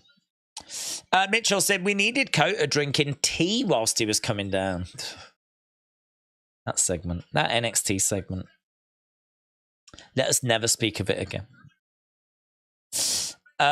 Tonight has just been 2 bad segments. Flipping between AEW, NBA, and NHL, said Capsman. MJF has got his promo. Millennial said, I would do a triple threat with Samoa Joe at Full Gear.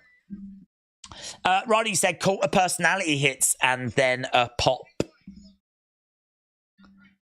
Could you imagine? Tony Storm against Emi Sakura on a Rampage.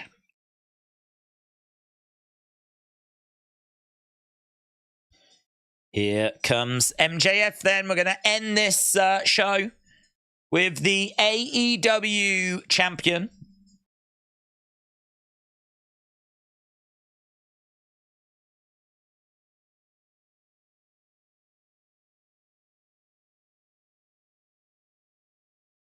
Maxwell Jacob Friedman.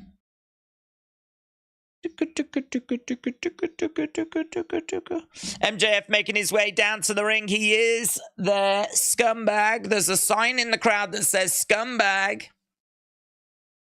Why does no one look excited?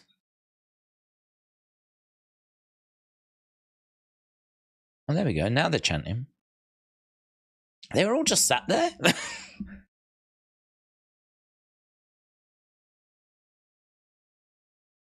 There is an MJF chant.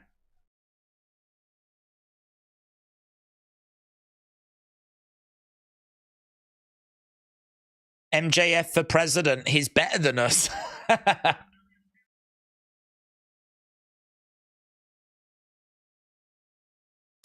No matter how much I try to outrun my past, it's going to keep up with me.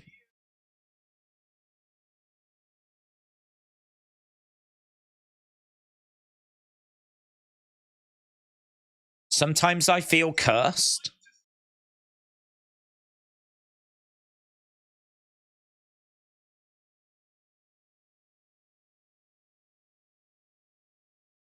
I'm sorry you got caught in the crossfires. He's saying this to the Acclaimed. I hope you feel better.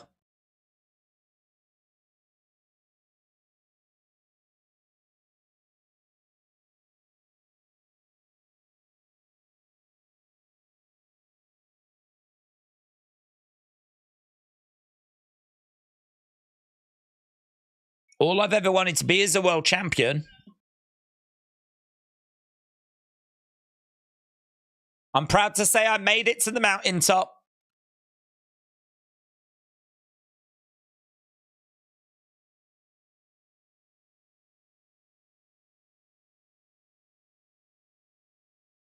The air up here is thin.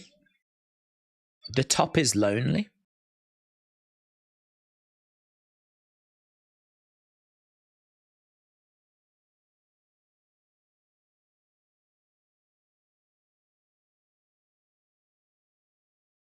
I'm man enough to admit I am afraid. They fell asleep during the all-over match. Now Big Dog MJF is the show. He's the best reason to watch, said Jason. I'm afraid I'm going to let you guys down. Amazing that MJF gets a better reaction than the Bucks. MJF is more charismatic than they are, says Here Is the Thing. Crowd are chanting, you're a scumbag.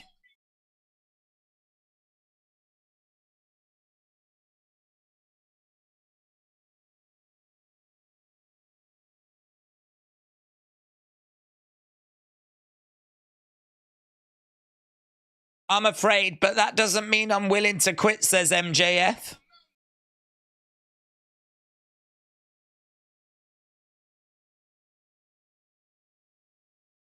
You need to send a whole damn army to get my ass to come down.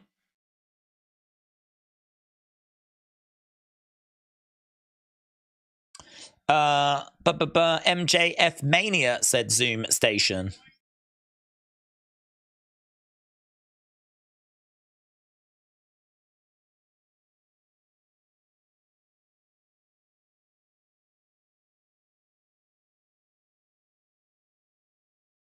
I don't think you can take my spot at the top of the mountain, says MJF.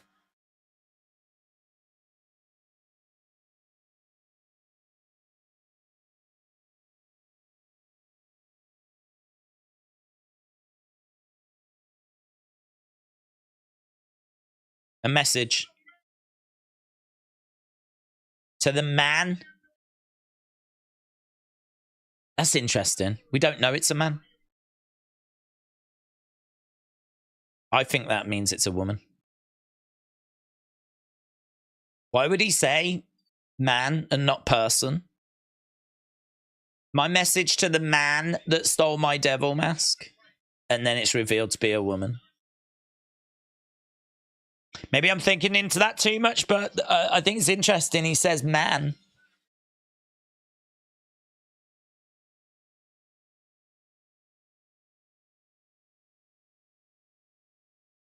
You're embarrassing yourself, says Switchblade. Here's Switchblade. Embarrassing yourself, man.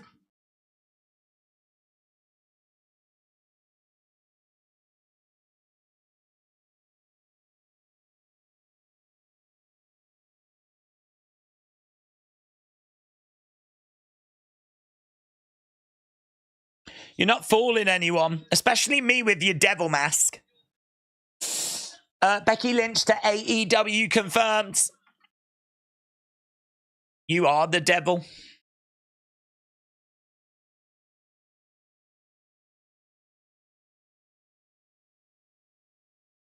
You're not the hero. You're not these people's hero. WWE AEW fan said this promo is not good.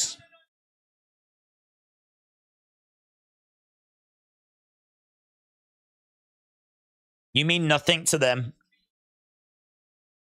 And let's be honest, they mean nothing to you. You've not changed.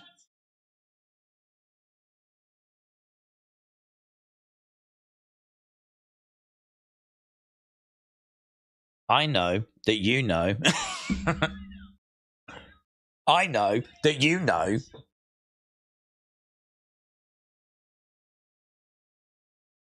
You know that I'm truly elite.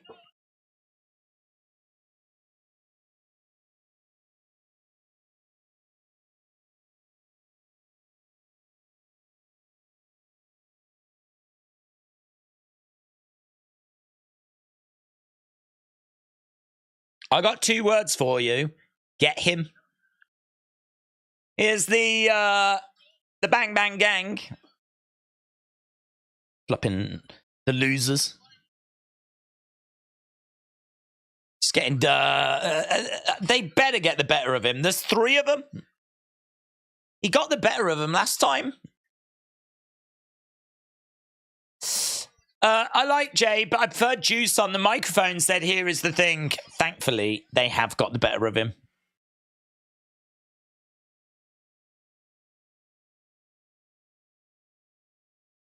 Here's 2 words. Get him. MJF is down in the middle of the ring. Devil Mask needs to be GTSJ White, said Corvids. Bang Bang Gam look limp. MJF is symbolically pinned. Juice counts the 3.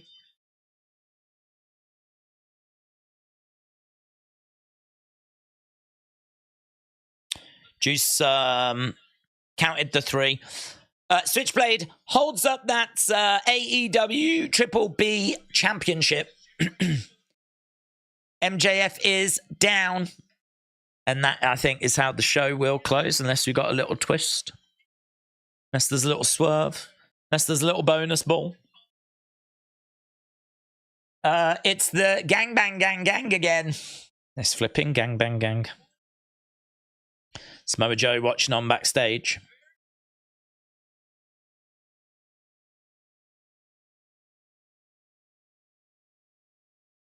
Boom, boom, boom. Boom, boom. Boom, boom, boom. Boom. How would everyone find out the person is a woman? Well, when it gets revealed. When it gets revealed. I mean, I just think it's interesting that he said, whichever man stole my mask. Because we don't know the identity, we don't know the gender, we don't know anything about them, so... He has said man for a reason. He's either said it because he knows who's under the mask. And he sort of slipped with his terminology. Because we don't know. So it's a bit like the police, isn't it? It's like saying, can you tell us about what happened in that house? And they're like, well, I didn't murder that woman. It's like, well, hang on, what? We didn't mention murder. We didn't mention a woman. So you are now definitely an interesting suspect that we would like to talk to. So, you know, we don't know the gender of that person. So for him to go, whichever man stole my mask, it's like, well, hang on. No one said it's a man. How do you know it's a man? So,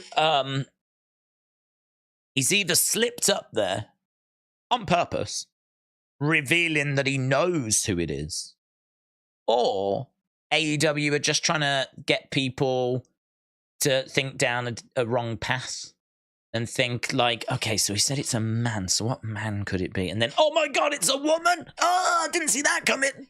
Stupid MJF, he told me it was a man.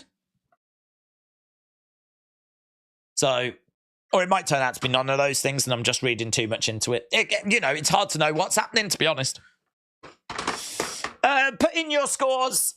Put in your scores for this week's Dynamite. I can tell you that there's 26,000 posts for Big Show. They're just showing a replay of him getting slammed onto that car. And people saying, well, that's his career over. Big Show took a body slam onto the hood of a car. He did. I'm in absolute tears as I'm typing this, loser. I'm furious, angry, and mad that AWE, that's wrong, would do this to Big Show. Tony Khan has to protect Big Show and wrestlers from dangerous spots like this. I'm never watching this garbage again. Shame on you, Tony, with a little T, not a capital T. I mean, I would just say that kind of person, if I was Tony, I'd be quite glad they weren't watching. I wouldn't really want to be associated with that person. They're just talking about the bump, to be honest.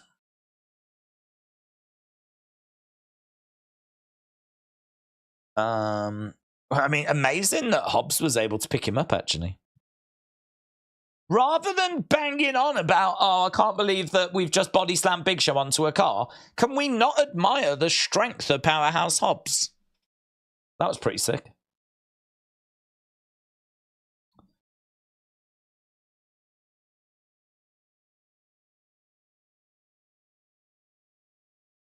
There's not enough chatter about the bicycle spot for me.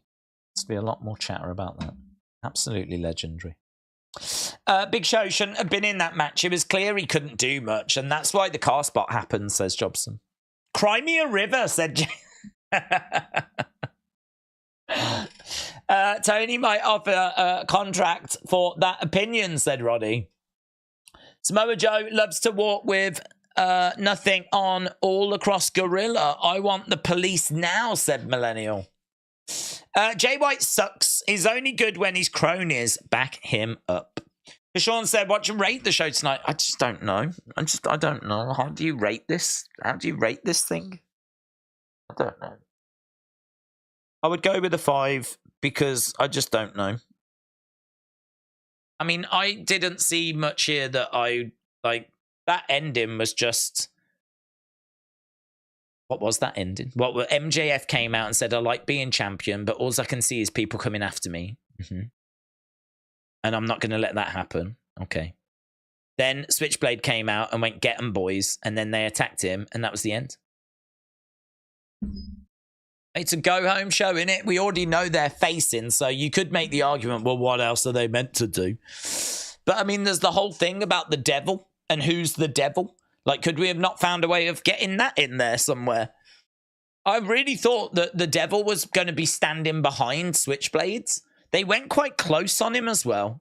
And when he went, I've got 2 words for you, I really thought the devil was going to be behind him.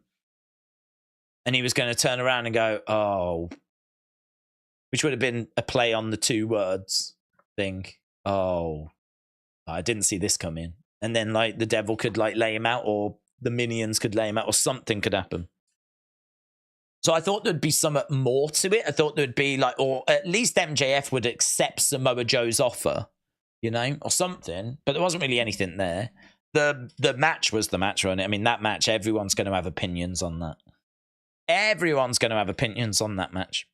But I think there are some nice spots in there. I don't mind the Big Show body slam onto the car.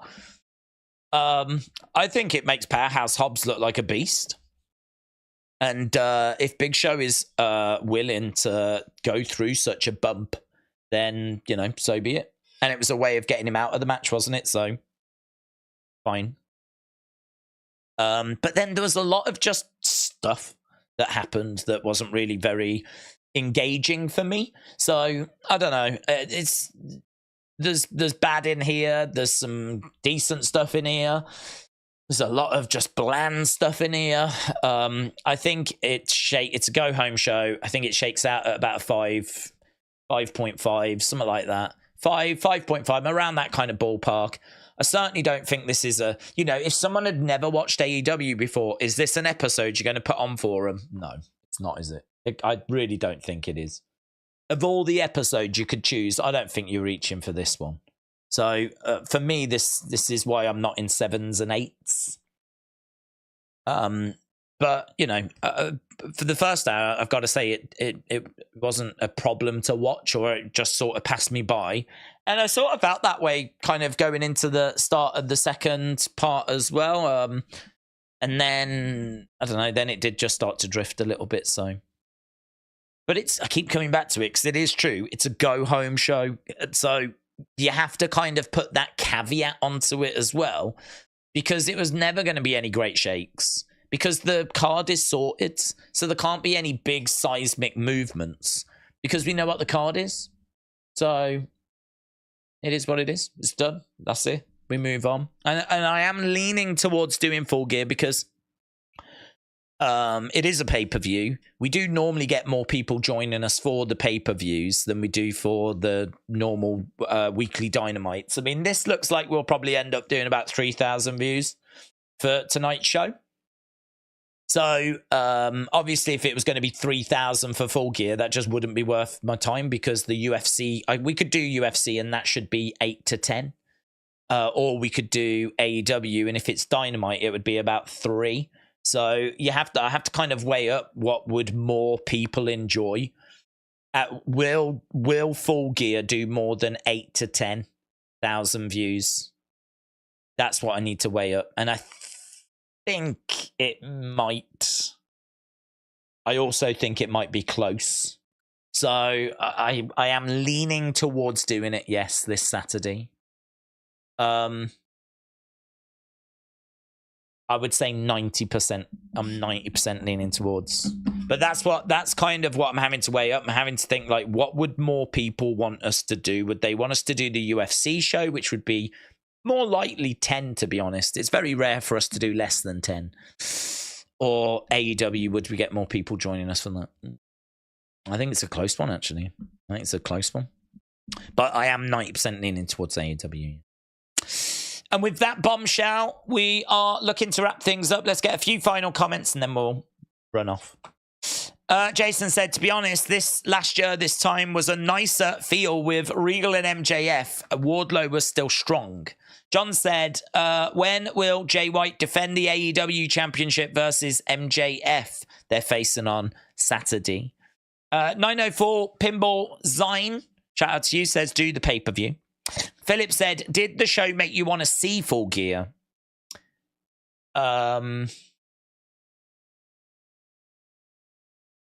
Not any more than I was already thinking. I don't think this made me want to watch it more, no. But I did like the Toni Storm little backstage thing. And she is going for the title.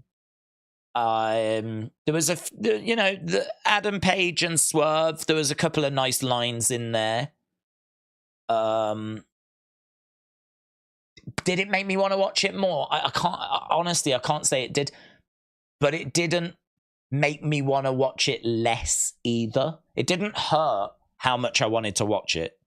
So this is why I'm saying the show was just sort of there, really. Because it didn't really influence me any which way. This didn't make me more excited for MJF against Switchblades. It didn't make me more excited to see Toni Storm.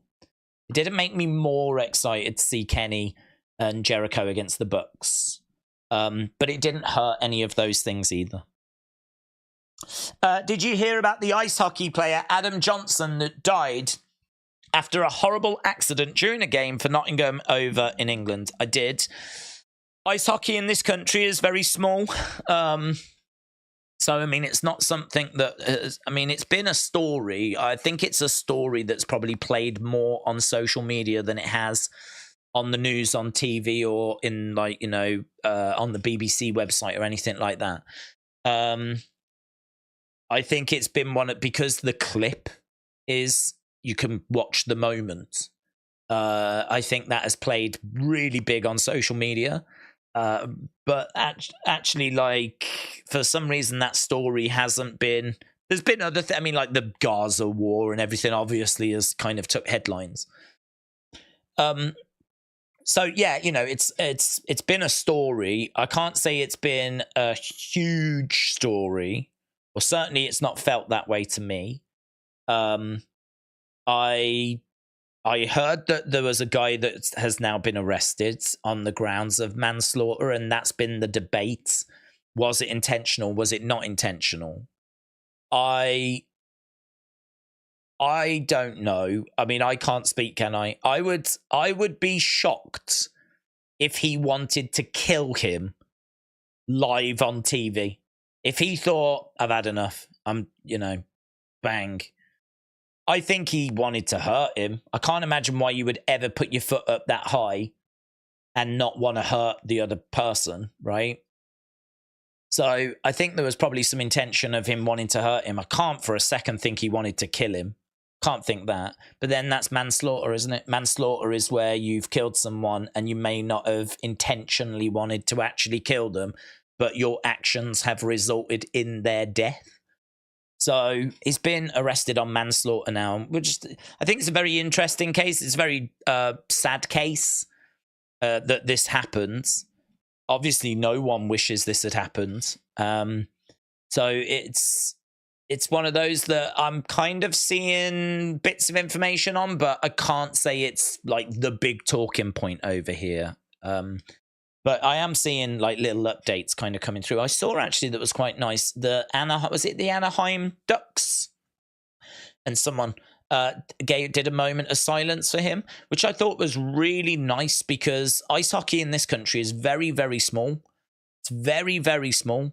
So for them to take a moment to honor someone that was playing the sport, it doesn't matter that it was in a much smaller league. I mean, the English league compared to the NHL, I couldn't even begin to fathom the difference in revenue and views, and it's just, do you know what I mean? It's like the Premier League and a Sunday league down the road, just completely worlds apart. But I thought it was lovely for them to pay tribute because, you know, a death in the sport is a death in the sport, and someone losing someone that had a passion for ice hockey, you could imagine that affecting the wider ice hockey community. So I thought that was a lovely gesture. Obviously horrific what happened. It doesn't bring him back, and it should never have happened. And just because I'm not saying it's a big story or as big as you might think over, I'm not saying that it's still not an important story. I'm just, I suppose I'm just trying to paint a picture of like how much smaller ice hockey is over here compared to in America, where I'd imagine it would be on all the sports broadcasts and it would be a massive talking point. You know, if that had happened in the NHL, I'd imagine it would just be massive. But it's so much smaller over here. But it is still a story that's getting coverage, and it will be interesting to see what happens. But just horrible story all round, isn't it? I mean, I don't know if he meant to do it or not. I think I would be surprised if he wanted to kill him. I think that manslaughter certainly feels like the kind of thing I'm thinking, where he wanted to hurt him. I don't know if they'd had like a confrontation before or something. I mean, it is possible to maybe fall over and your leg go up, but there's been so many ice hockey games. You would think that would have happened before. So I've got to think that you've sort of got to go out your way to get your leg that high in ice hockey. So it's going to be a difficult one, I think, to create a defense for. Horrible situation. Sonny said, I need to get my laundry in the dryer. Shout out to you, Sonny. Jobson said, no Edge on this show. I wish he'd had a promo or a backstage segment. So far, Edge's appearances just feel less and less special. Mitchell said, I think Jay looks really natural with the title. He comes off as a real champion. Jobson said the show didn't feel like a go-home. It felt like a show a month out, as none of the matches felt like they were hyped up outside of MJF or Jay White.